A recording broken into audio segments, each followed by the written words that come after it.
Thank you so much on behalf of IRTT Alumni Association. Thanks RKM for making us comfortable and making us at ease. Yes, as he said that a lot of our alumni are into volunteering activities and making people around them smile, get out of their difficulties, sorrows. And we have one of our alumni is part of a foundation. She is Saranya Devi, 2003 graduated alumni of our institute. She is part of a foundation called Smile. And she is here with us to share what their foundation is all about and what they are engaged in and what sort of social service they are doing. Saranya, all the time is yours, please.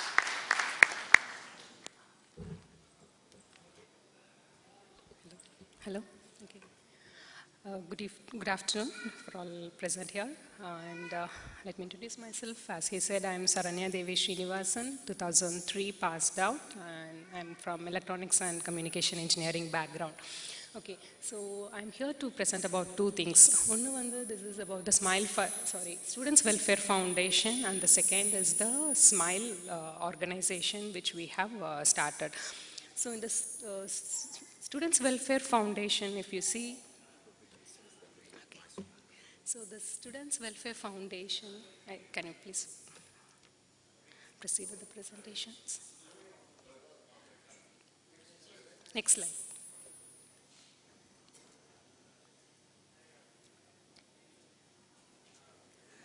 Next slide, please.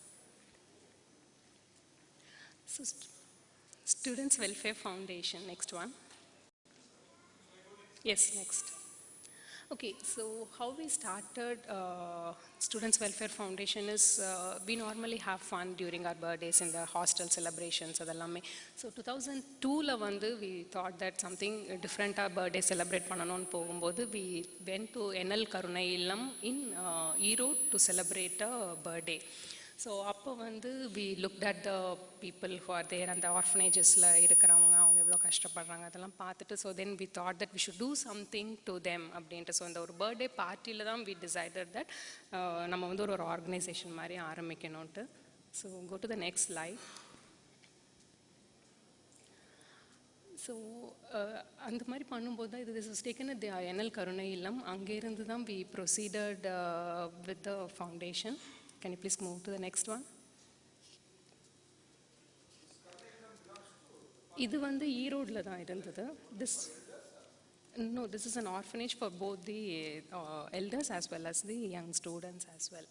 So இங்கே நாங்கள் how to create மணின்னு நாங்கள் யோசித்தோம் அப்போ we had cultural events, auctions இந்த மாதிரி we did some events and we collected fund for the students welfare association and அதிலிருந்து நம்ம இப்போ காலேஜ்லேருந்து வெளியில் வர்ற அன்னைக்கு we have to get a NOC certificate to come out of the college. அப்போ நிறைய பேருக்கு இந்த டியூஸ் இருக்கும்போது they were struggling enough. So அப்போ இந்த auctions இது cultural events எல்லாமே conduct பண்ணி we raised funds for the people to help them. Next slide, please. So, we started it at Vidial 2002. இது 2002 annual day ல விடியல்னு program organize பண்ணிட்டு அதுக்கான tickets நாங்கள் ஈரோடில் இருக்கிற நிறைய இடத்துக்கு போயிட்டு we sold out the tickets and we collected the fund for this Vidial 2002 and அப்போ நாங்கள் collect பண்ணின amount it was close to 50,000. So that's what this is created for the students, by the students and to the students. Next one. So Vidial 2002 50,000 collect பண்ணிருந்தோம். Vidial 2003 we collected it around 75,000 rupees and இதெல்லாமே அந்த dues கட்ட முடியாதவங்களுக்காக நாங்கள் அது pay பண்ணினது. Next எங்களோட juniors 2004 also took this the same Vidial 2004 அவங்க conduct பண்ணி they raised about 1 lakh of rupees and அதை பார்த்துட்டு Department of Transportation இருக்குது இல்லையா அவங்க they funded one more 1 lakh rupees. So totally we had 2 lakh rupees of that. 2004 they started it as an account which is managed by the students. So Gunashekaran from 2004 and one more person from the same batch we made it as a joint account. அவங்க தான் அந்த account handle பண்ணிட்டு இருந்தாங்க. But after that when the fund came in nearly 2 lakhs பக்கம் reach ஆனதுமே this moved out from the students account to the principal's account. So இப்போ வந்து the problem is that now the Students Welfare Association is in the hands of the principal and who and அவரோட கண்ட்ரோலில் தான் வந்து he's deciding to whom the fund should go டுன்னு. So நாங்கள் இது start பண்ணதுக்கான பர்பஸ் வந்து we couldn't reach out completely.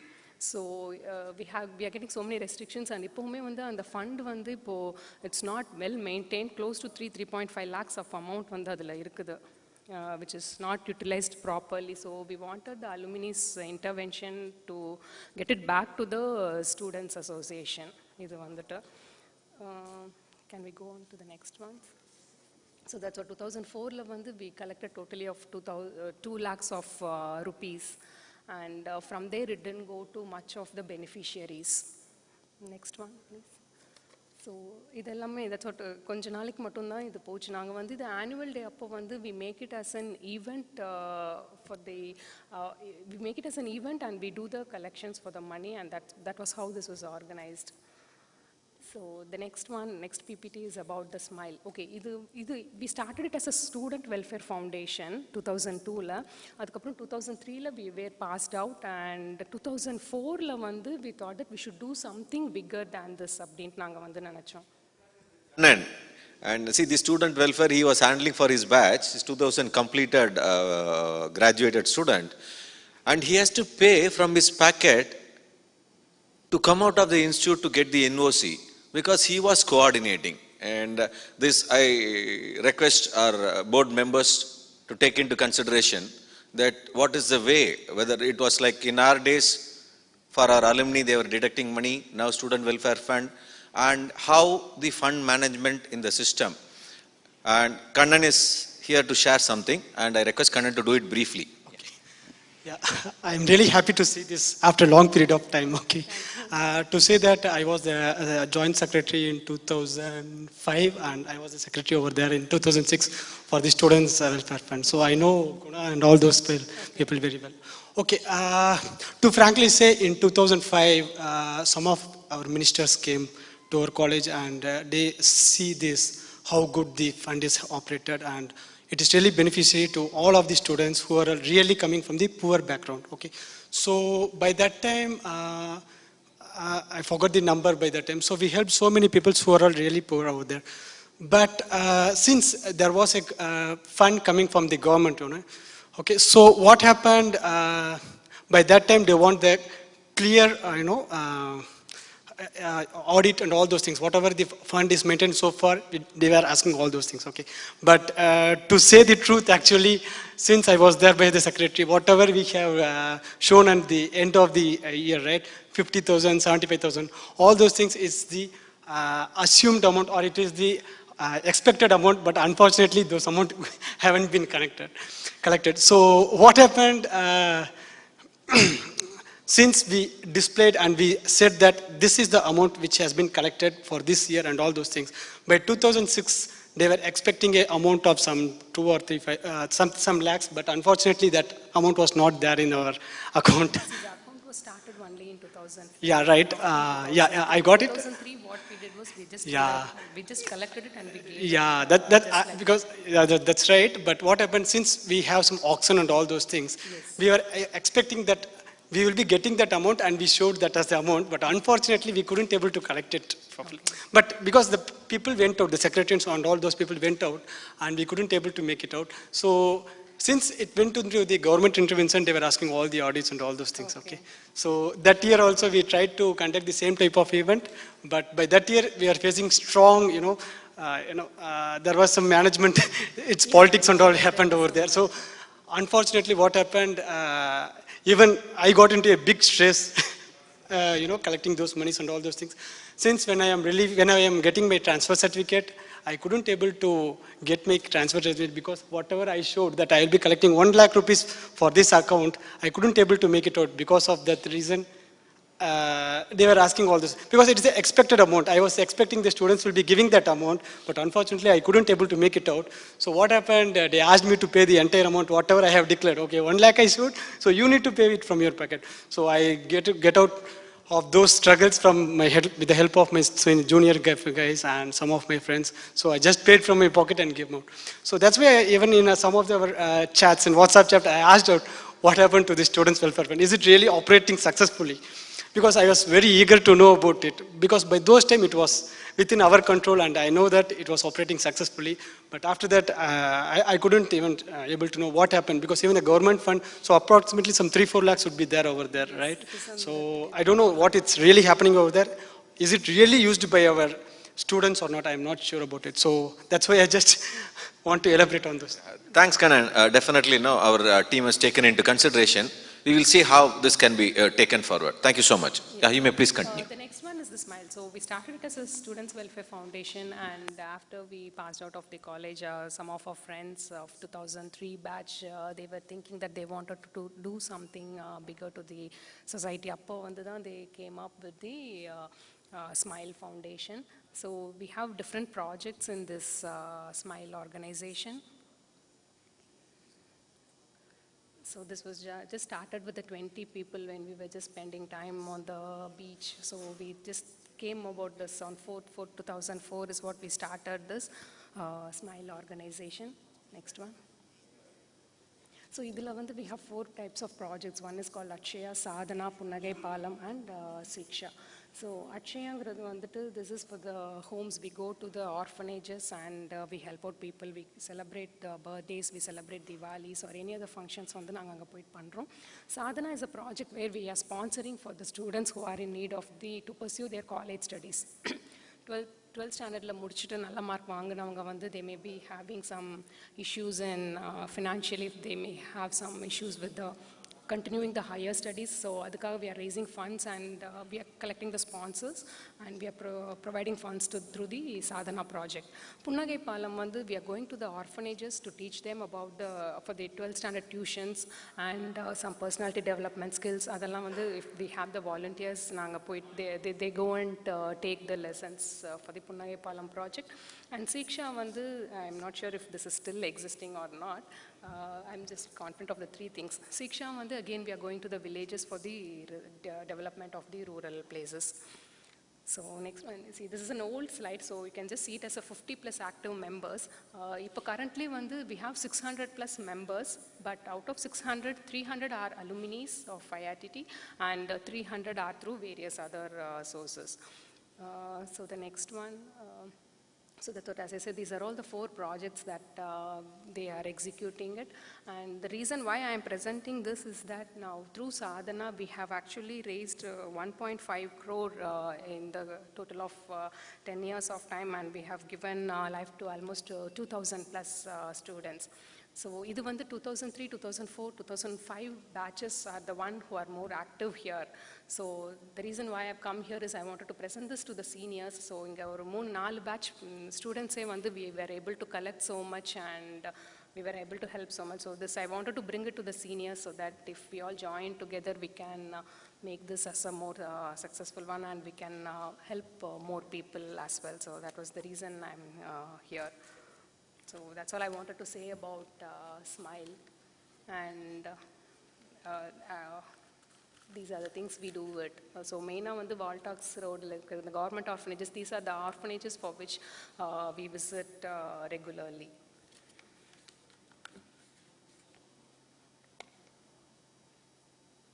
This slide was little old updated. Idhula vandu 2005-6 varaikumana events mattum da irukku, but we have the funds going forward 2013 varaikum how much our funds we have collected, that we have updated it. So mainly we are looking for the volunteers and the sponsors. That's it.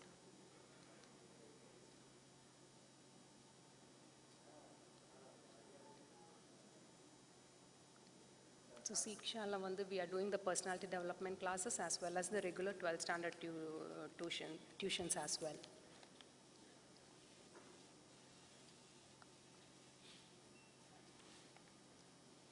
He's Nityanand, who is the one who started the Smile organization, the one you can see there.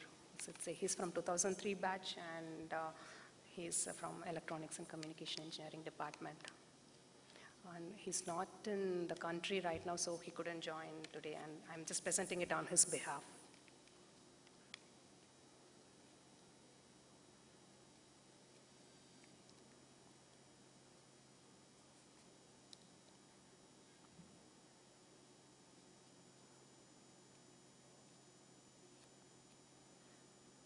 So you can just look at the pass percentage from all of the different homes. I have the updated one till 2013.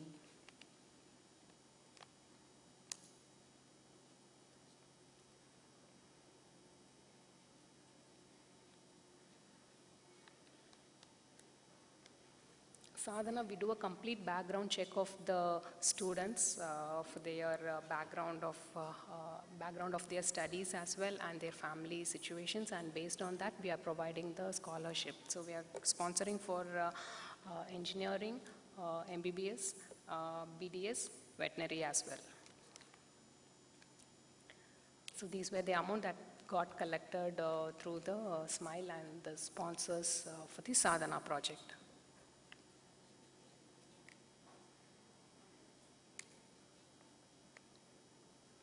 You can either directly sponsor the student or you can pay through the SMILE organization. So so if you are sponsoring a child, if you're sponsoring a student, that student will be allocated to you and we will give you the complete reports of the progress of their college studies as well. Naanga vandu first before giving the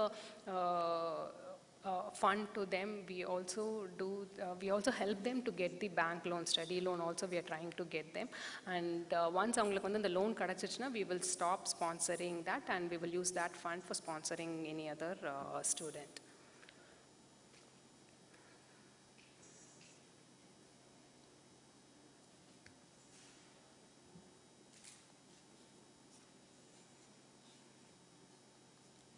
So these are all the account details of the SMILE Welfare, and you can log on to that SMILE Welfare Foundation and you can get registered, and monthly transfers you can do there as a, you can do it as either through a monthly transfers or you can sponsor a student for yourself.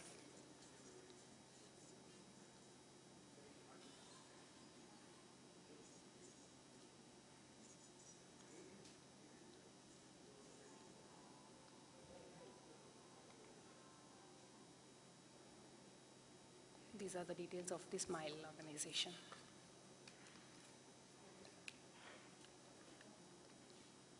That's it. Thank you.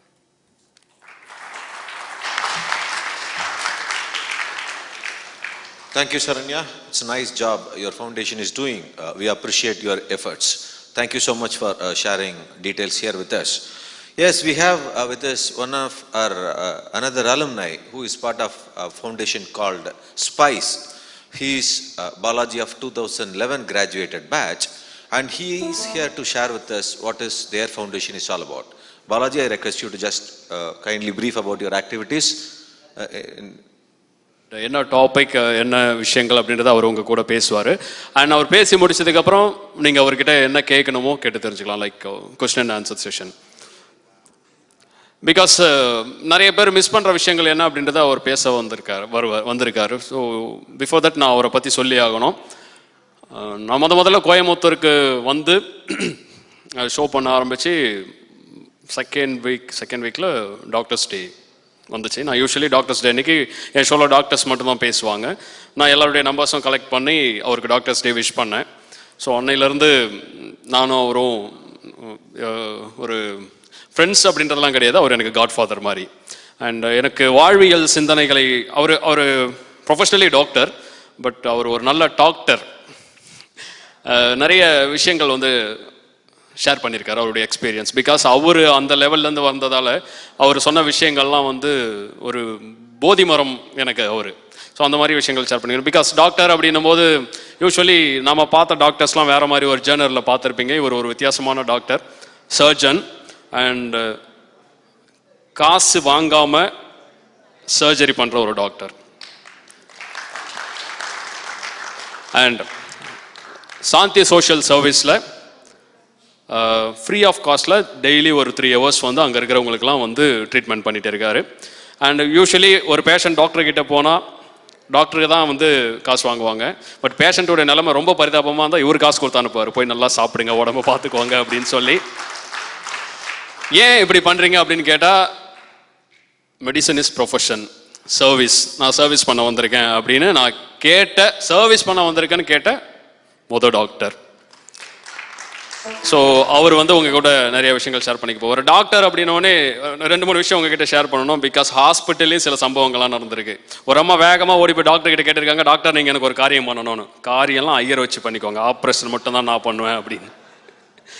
And இந்த மாதிரி பல சம்பவங்கள், இந்த மாதிரி சில விஷயங்கள் சில டாக்டர்ஸ்லாம் சொல்லுவாங்க, நான் சொல்கிற இடத்துல போய் ஸ்கேன் இதெல்லாம் எடுத்துகிட்டு வாங்க அப்படின்னு சொல்லுவாங்க. ஒருத்தவங்க கேட்டிருக்கான், நான் தான் போயிச்சிட்டேனே, அப்புறம் எதுக்கு என்ன ஓடி போய் ஸ்கேனு எம்ஆர்ஐ அது இதெல்லாம் எடுத்துகிட்டு வர சொல்கிறீங்க, நீ போயிச்சா போதுமா, ஸ்கேன் சென்டர் வச்சிருக்க மச்சான் பழைக்க வேணாமா, போய் எடுத்துன்னு வாடா அப்படின்னு இருக்காப்புல. ஸோ இந்த மாதிரியான எதுவுமே இல்லாமல் நல்லாயிடும் சார், 100% லாயலாக நல்லாயிடும்னா நல்லாயிடும், நல்லாகாதுன்னா நல்லாகாது அப்படின்னு சொல்கிற ஒரு டாக்டர். ஸோ அவரை இங்கே நான் அறிமுகப்படுத்துறதுல ரொம்ப சந்தோஷப்படுறேன். நான் ஃபஸ்ட்டு வந்தபோது எனக்கு சொன்ன ஒரு விஷயம், நீ 25,000 சம்பளத்தில் சாட்டிஸ்ஃபை ஆகலைன்னா மகனே நீ 25 லட்சம் வாங்கினாலும் சாட்டிஸ்ஃபை ஆக மாட்டேன்னு ஃபஸ்ட்டு அவர் சொன்ன வார்த்தை தான் என்கிட்ட. அதை நான் அப்படியே நூல் பிடிச்ச மாதிரி ஃபாலோ பண்ணிட்டு இருக்கேன். இந்த மாதிரி நிறைய பேர் கோயம்புத்தூரில் இருக்கிற எல்லா டாக்டர்ஸுடைய வாத்தியார் அவர். So I am very happy to invite surgeon doctor Ramasamy sir.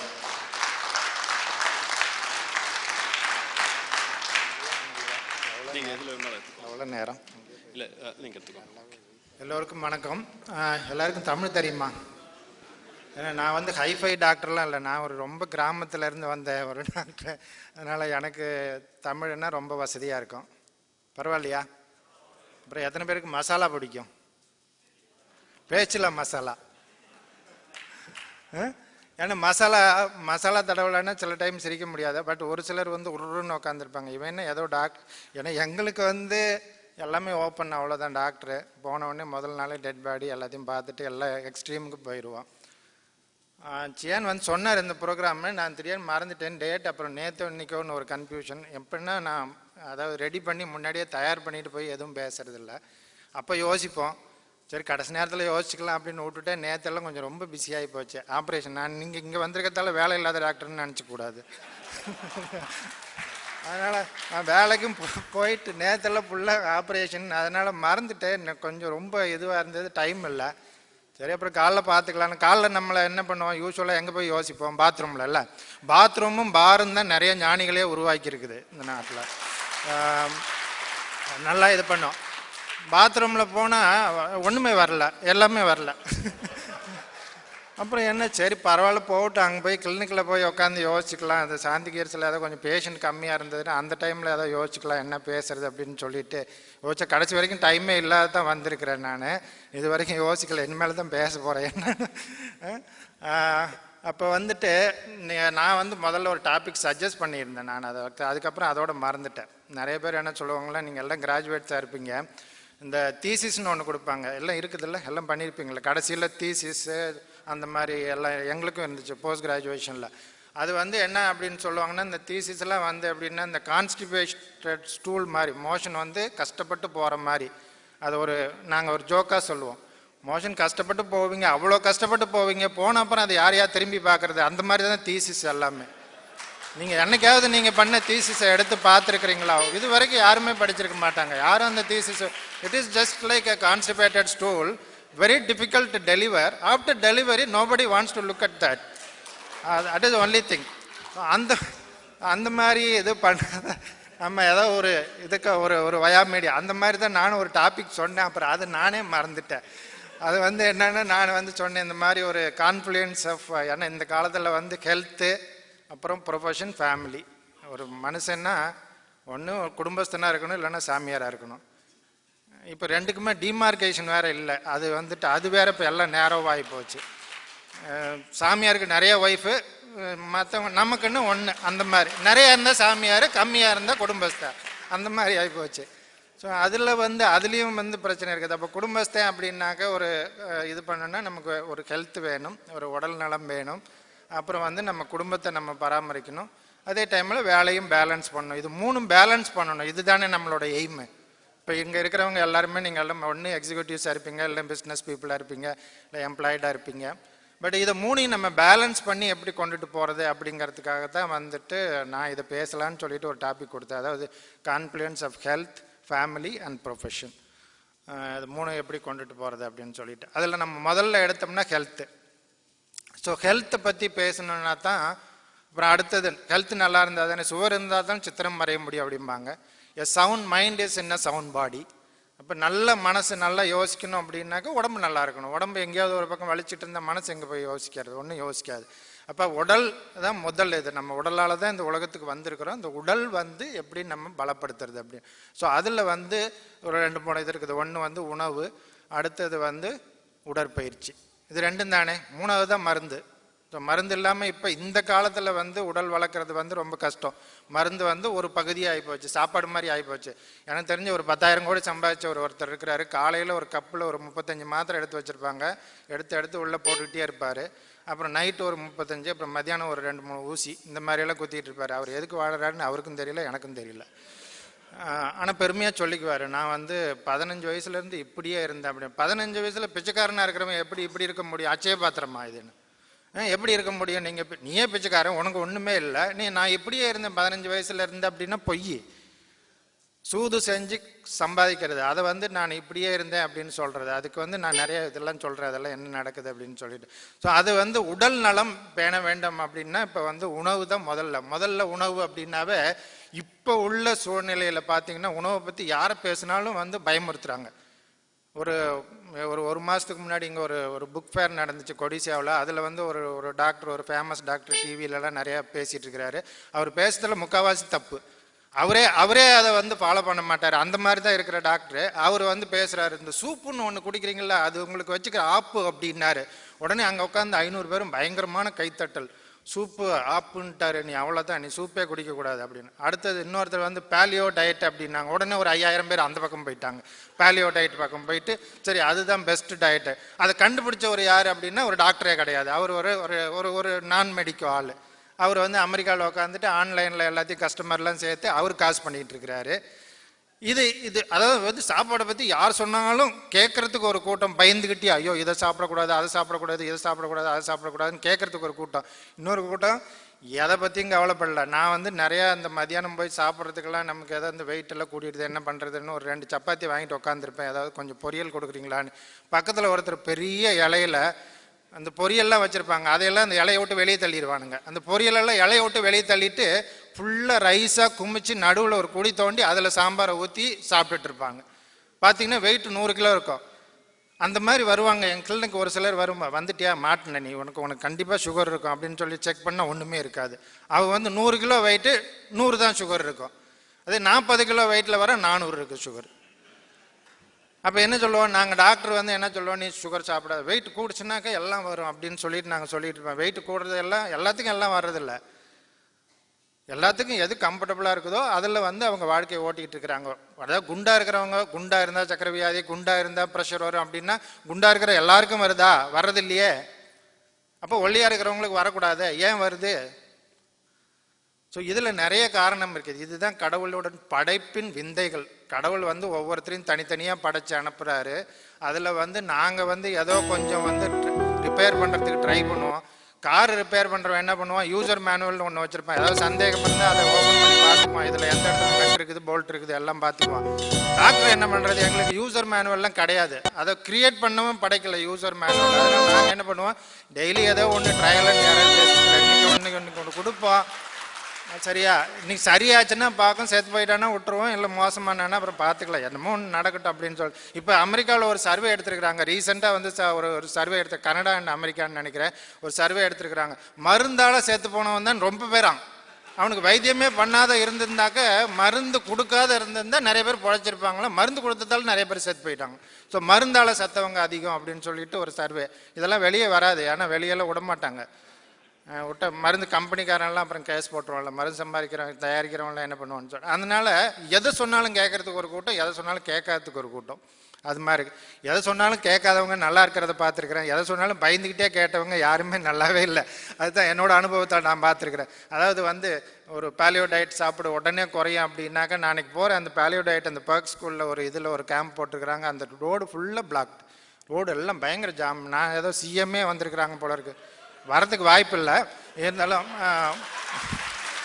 வந்திருக்கிறாங்க போல இருக்கு அப்படின்னு சொல்லிட்டு நான் எல்லாம் காரில் நிறுத்திட்டு பார்க்குறேன். பார்த்தா பேலியோ டயட் இதுன்னு போட்டு வச்சுருக்குறாங்க, கேம்ப் அப்படின்னு போட்டுட்டு அந்த கூட்டம் எதையாவது சாப்பிட்டு அந்த உப்பு தின்னு தண்ணி குடிச்சே ஆகணும் அப்படிம்பாங்களா, அது மாதிரி எதையோ ஒன்று சாப்பிட்டு எதையோ ஒன்று தேத்திக்கலாம் அப்படிங்கிற மாதிரி ஒரு ஓடிட்டு எல்லாரும் போயிட்டு அது மாதிரி ஃபுல் கூட்டம் உட்காந்துருக்குது.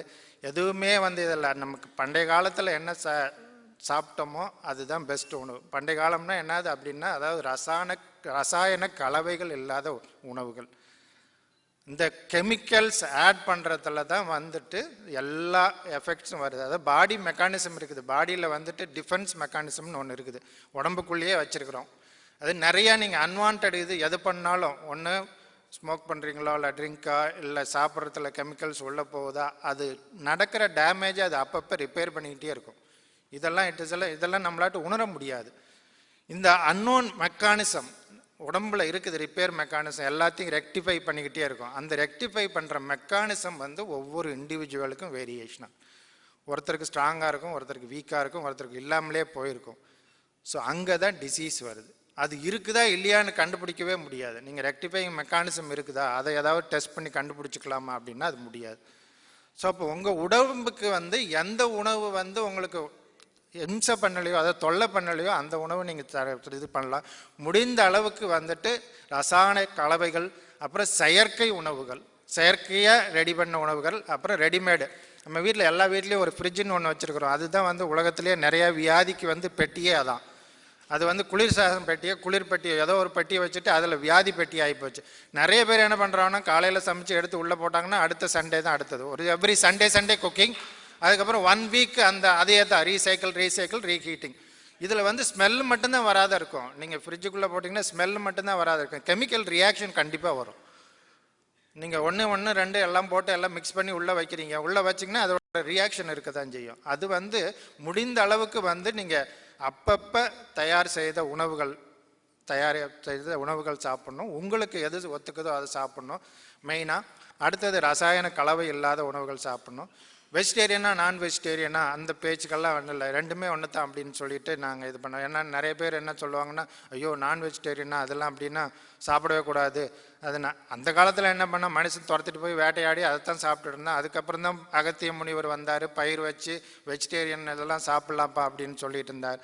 ஸோ அந்த பாவம் அந்த இதில் ஆன்மீக இதுக்கெல்லாம் நமக்கு வேண்டியதில்லை. அதாவது இப்போ கொல்றது பாவம் அப்படின்னா, கொல்றதுன்னா நம்ம தான் டெய்லி கொலைக்காரனாக தானே இருக்கிறோம். ரோட்டில் அடி எடுத்து வச்சோம்னாவே நீங்கள் 1000 எறும்பை கொல்றீங்க, 1,00,000 இதில் கொள்றீங்க, அதில் வண்டியை ஓட்டிட்டு போனீங்கன்னா இன்னும் நிறைய கொள்றீங்க. நிறைய கொண்டு அந்த டெட் பாடியை கூட டிஸ்போஸ் பண்ண மாட்டேங்கிறீங்க. இதை வந்து நம்ம டிஸ்போஸ் பண்ணிடுறோம், அவ்வளோதான், கொண்டு டிஸ்போஸ் பண்ணிடுறோம். இதுதான் ஒரே வித்தியாசம்.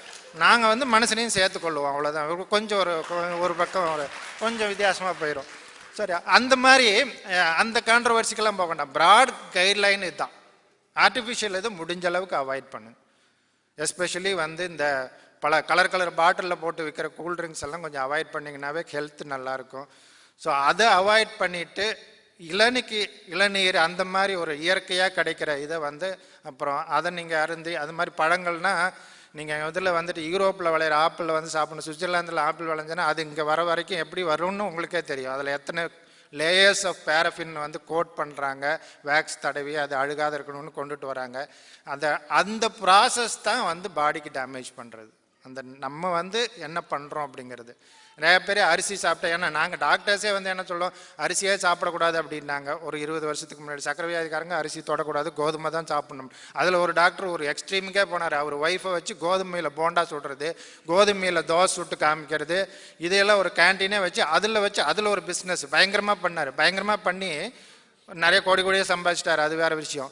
அதெல்லாம் பண்ணிட்டு கடைசியில் என்னாச்சுன்னாக்க, இப்போ 20 வருஷம் கழிச்சு கோதுமையும் சாப்பிடக்கூடாது, அதில் குளுட்டன் இருக்குது, அது வந்து நேர கணையத்தை போய் டைரெக்டாக அட்டாக் பண்ணுது, அதனால கோதுமையும் சாப்பிடக்கூடாது.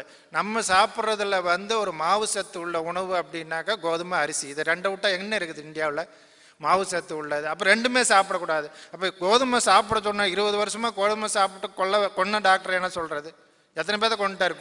குளுட்டன் போய் நேராக வந்து கணையத்தை தாக்கினவுடனே அவன் சக்கரை வியாதிக்காரன் ஆகிடுவான். உடனே இவர் ஹாஸ்பிட்டலுக்கு வந்து இன்சுலின் போட்டு, இன்சுலின்லேயும் ஒரு கமிஷன், இப்படியே தான் ஓடிட்டு இருக்குது நாடு. ஸோ அதனால் யாரும் சொல்லி பயமுறுத்துறாங்க அப்படின்னா அதை பண்ணுறதில்ல. 20 வருஷத்துக்கு முன்னாடி அப்படி தான் தேங்காய் எண்ணெய் வந்து ஆகாது, தொடவே கூடாதுன்னா, இப்போ வந்து தேங்காய் எண்ணெய் வந்து best oil on the earth அப்படின்னு சொல்லி கண்டுபிடிச்சிருக்கிறாங்க, டாக்டர்ஸ் கண்டுபிடிச்சிருக்கிறாங்க. அதனால் நாங்கள் வந்து ஒன்றும் கடவுள்லாம் கிடையாது, நாங்கள் சொல்கிறதெல்லாம் வேத வாக்கு கிடையாது. உங்கள் உடம்புக்கு எது ஒத்துக்குதோ அதை மட்டும் சாப்பிடுங்க. ப்ராட் கைட்லைன் இதுதான். அடுத்தது வந்து நம்ம டைம் இல்லை, எனக்கு அது 20 நிமிஷம் தான் சொன்னேன். நான் என்னென்ன ப்ரிப்பேர் பண்ணிட்டு வரலன்னா எனக்கு டைம் தெரியாது, அது பற்றி போய்கிட்டே இருக்கும். ப்ராட் கைட்லைன் சொல்கிறேன். இந்த சாப்பாட்டை வச்சு ஒரு 3 நாளைக்கு பேசலாம் நம்ம. அடுத்தது வந்து உடற்பயிற்சின்னா நிறைய பேர் என்ன பண்ணுறாங்கன்னா, அதுவும் கொஞ்சம் வசதி வந்துடுச்சு அப்படின்னா ஜிம்மில் போய் சேர்ந்து 6 பேக் வர வைக்கிறோம் அப்படின்னு சொல்லிட்டு உட்காந்து பயங்கரமாக அப்படியே பண்ணிக்கிட்டே இருப்பாங்க. அதாவது பேசிக் இதே புரியறதில்ல. ஒரு மனித உடல் எதனால் ஆக்கப்பட்டிருக்கிறது? மனித உடல் வந்து பஞ்சபூதங்களால் ஆக்கப்பட்டிருக்கிறது. நிலம், நீர், நெருப்பு, ஆகாயம், காற்று எல்லாமே சொல்லுவோம்ல. அந்த பஞ்சபூதங்கள் அதுதான் வந்து யூனிவர்ஸ். அந்த யூனிவர்ஸோட ஒரு மினியேச்சர் தான் ஒரு ஹியூமன் பீயிங். அதில் மனசு தான் ஆகாயம். சரியா? பிறக்கும்போது மனசு இருக்கிறதில்ல, அதுக்கப்புறம் போகும்போது நிறைய மனசில் குப்பை தொட்டியாக வச்சுட்டு அப்புறம் போய் செத்து போயிடுவோம். சரிங்களா?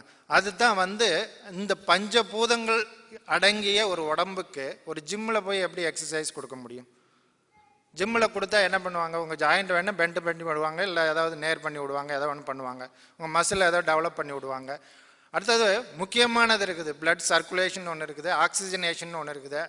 அடுத்தது வந்து மனதுன்னு ஒன்று இருக்குது. அந்த மனசை கண்ட்ரோல் பண்ணவன் தான் ஒரு மனிதன். மனசு இல்லாத பிறக்கிறான், மனசை வளர வைக்கிறான், அந்த வளர்றதுல வந்து குப்பையை சேர்க்குறான், அந்த குப்பைகளெல்லாம் வெளியே அகற்றணும்னு போராடுறான், சாகிறதுக்குள்ளே போராடுறான். சாகும்போதாவது அந்த குப்பையை அகற்றிட்டு போகிறானா அப்படின்னா அது போகிறதில்ல. நிறைய பேர் குப்பையோடய போயிடுறானுங்க.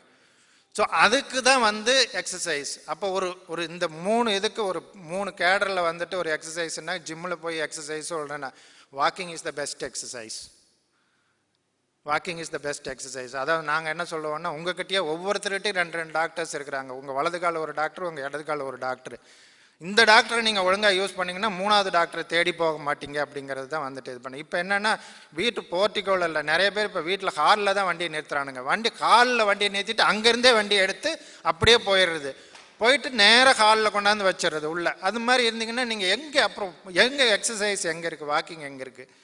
நடந்து போகிற வேலையை நடந்து தான் போய் பண்ணணும். நடக்க மறந்துட்டோம், எல்லாருமே நடக்க மறந்துட்டோம். அதனால தான் வந்துட்டு வியாதிகளை வந்து மூட்டையாக எல்லாத்தையும் கட்டி நம்ம உடலுக்குள்ளேயே வச்சுட்டு உட்காந்துருக்கணும். So walking is the best exercise.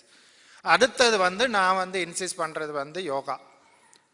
Yoga தான் வந்து உங்கள் பஞ்சபூதங்களுக்கும் மொத்தமாக உருவாக்கப்பட்ட ஒரு எக்ஸசைஸ். அதாவது இந்த உடம்புல பஞ்சபூதம் இருக்குன்னா பஞ்சபூதத்துக்கு ஒரு ஈக்குவலாக ஒரு எக்ஸசைஸ் கொடுத்தா அந்த உடம்பு எப்படி இருக்குமோ அதுக்கு வந்து உருவாக்கப்பட்டது யோகா. யோகா கண்டிப்பாக மதம் சார்ந்த விஷயம் அல்ல. இது வந்து ஒரு அறிவியல் பூர்வமான கண்டுபிடிப்பு. அறிவியல்னு நம்ம இப்போ சொல்கிறோம். அறிவியல் எல்லாமே என்ன கேட்கணும்? ஆதாரம் கேட்கும், எவிடன்ஸ் கேட்கும். அந்த காலத்தில் ஞானிகள், அதாவது 2 வாழ்க்கையில் விஷயங்கள் 2 இருக்குது. ஒன்று ஞானம். ஞானத்துக்கு வந்து நீங்கள் எவிடன்ஸ் கேட்க முடியாது. அதுக்கு வந்து எனக்கு ஆதாரம் கொடுங்க அப்படின்னு கேட்க முடியாது. இத்தனாயிரம் வருஷத்துக்கு முன்னாடி வாழ்ந்த ஞானிகள் வந்து உணர்ந்து இந்த பஞ்சபூதங்களுக்கு ஒரு எக்ஸசைஸ் கொடுத்துருக்குறாங்கன்னா அது அறிவியல் பூர்வமாக இப்போது நிரூபிக்கப்படுது. அதனால தான் வெஸ்டர்ன் கண்ட்ரிஸ் எல்லாம் இப்போ யோகா பண்ணிட்டு உட்காந்துருக்கிறேன். நம்ம ஆள் வந்து தொப்பையை வளர்த்துட்டு உட்காந்துருக்கிறேன். ஸோ அதில் வந்து தான் நீங்கள் வந்து யோகானாவே நிறைய பேர் என்ன பண்ணுறாங்கன்னா, இந்த பயங்கரமான பாஸ்டர்லாம் காமிச்சு பயமுறுத்திடுவாங்க. இந்த மாதிரியெல்லாம் ஒரு வச்சு யோகா பண்ண சொன்னால் உடம்பை வில்லா வளைக்கிறது, போட்டு மாதிரி பண்ணுறது, எல்லாம் பண்ணுறது, இதெல்லாம் பார்த்தோன்னே பயந்துருவோம். இதுதான் யோகா போல இருக்குது அப்படின்னு. அது யோகா இல்லை, அது வந்து பார்ட் ஆஃப் யோகா. யோகாவில் வந்து 3 இது இருக்குது. ஒன்று வந்து ஆசனம், இன்னொன்று வந்து பிராணாயாமம், 3வது வந்து தியானம். சரியா? இந்த யோகாவிலேருந்து 3ம் பண்ணணும். நீங்கள் ஒன்று மட்டும் ஆசனம்ங்கிறது வந்து நீங்கள் அந்த வில்ல வளைக்கிறவெல்லாம் வேண்டியதில்லை. ஆசனத்தில் வந்து நீங்கள் நிறைய புக்கை எடுத்து சாதாரண புக்கை படிச்சிங்கனாலே தெரியும். ஒரு சுமாராக வந்து ஒரு 80லேருந்து 90 ஆசனம் இருக்கும். அது சாதாரணமாக எல்லாரும் பண்ணக்கூடியது. அதில் வந்து ஒரு 2 ஆசனம் வந்து ஒன்று உயிரோடு இருக்கிற எல்லாரும் பண்ணலாம்.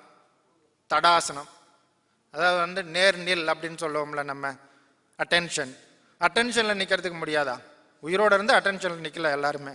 இன்னொன்று வந்து ஈவன் டெட் பாடியும் பண்ணலாம். அதுக்கு பேர் சவாசனம். சரியா?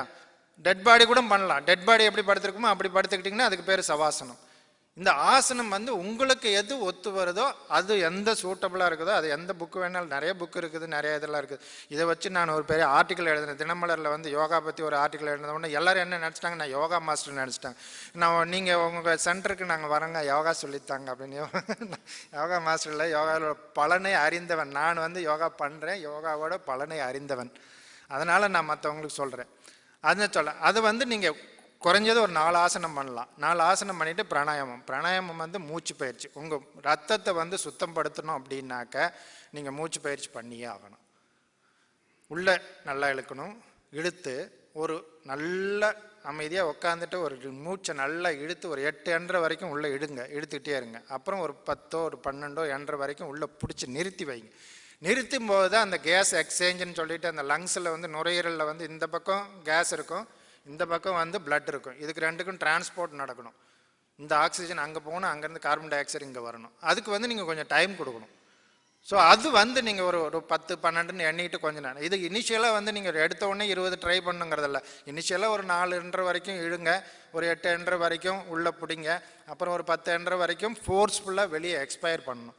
ஸோ இந்த பிராணாயாமமில் வந்து நிறைய இருக்குது, ஒரு 6-7 விதங்கள் இருக்குது. 6-7 விதங்களில் வந்து நீங்கள் ஒன்று பண்ணாலே போதும். இந்த ஒரு நல்ல டீப் இன்ஸ்பிரேஷன், ஒரு கொஞ்சம் டைம் கொடுத்து அதுக்கப்புறம் ஃபோர்ஸ்ஃபுல் எக்ஸ்பிரேஷன், உள்ள வெளியே ஃபுல்லாக காற்று தள்ளுறது. இது ஒரு நாளைக்கு ஒரு 10 நிமிஷம் பண்ண முடியாதா யாராட்டும்?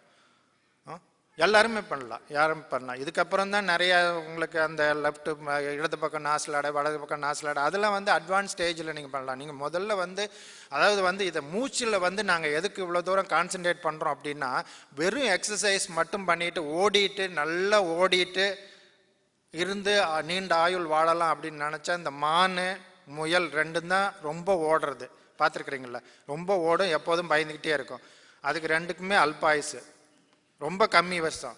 ஆமை பார்த்துருக்குறீங்களா? மானும் முயலும் வந்து ஒரு நிமிஷத்துக்கு 40 தடவை மூச்சு விடுது. ஆமை வந்து ஒரு நிமிஷத்துக்கு 3 தடவை தான் மூச்சு விடும். ஸோ ஆமை வந்து 300 வயசு வரைக்கும் வாழுதுங்கிறாங்க, 300 வருஷம்லாம் வாழுதுங்கிறாங்க.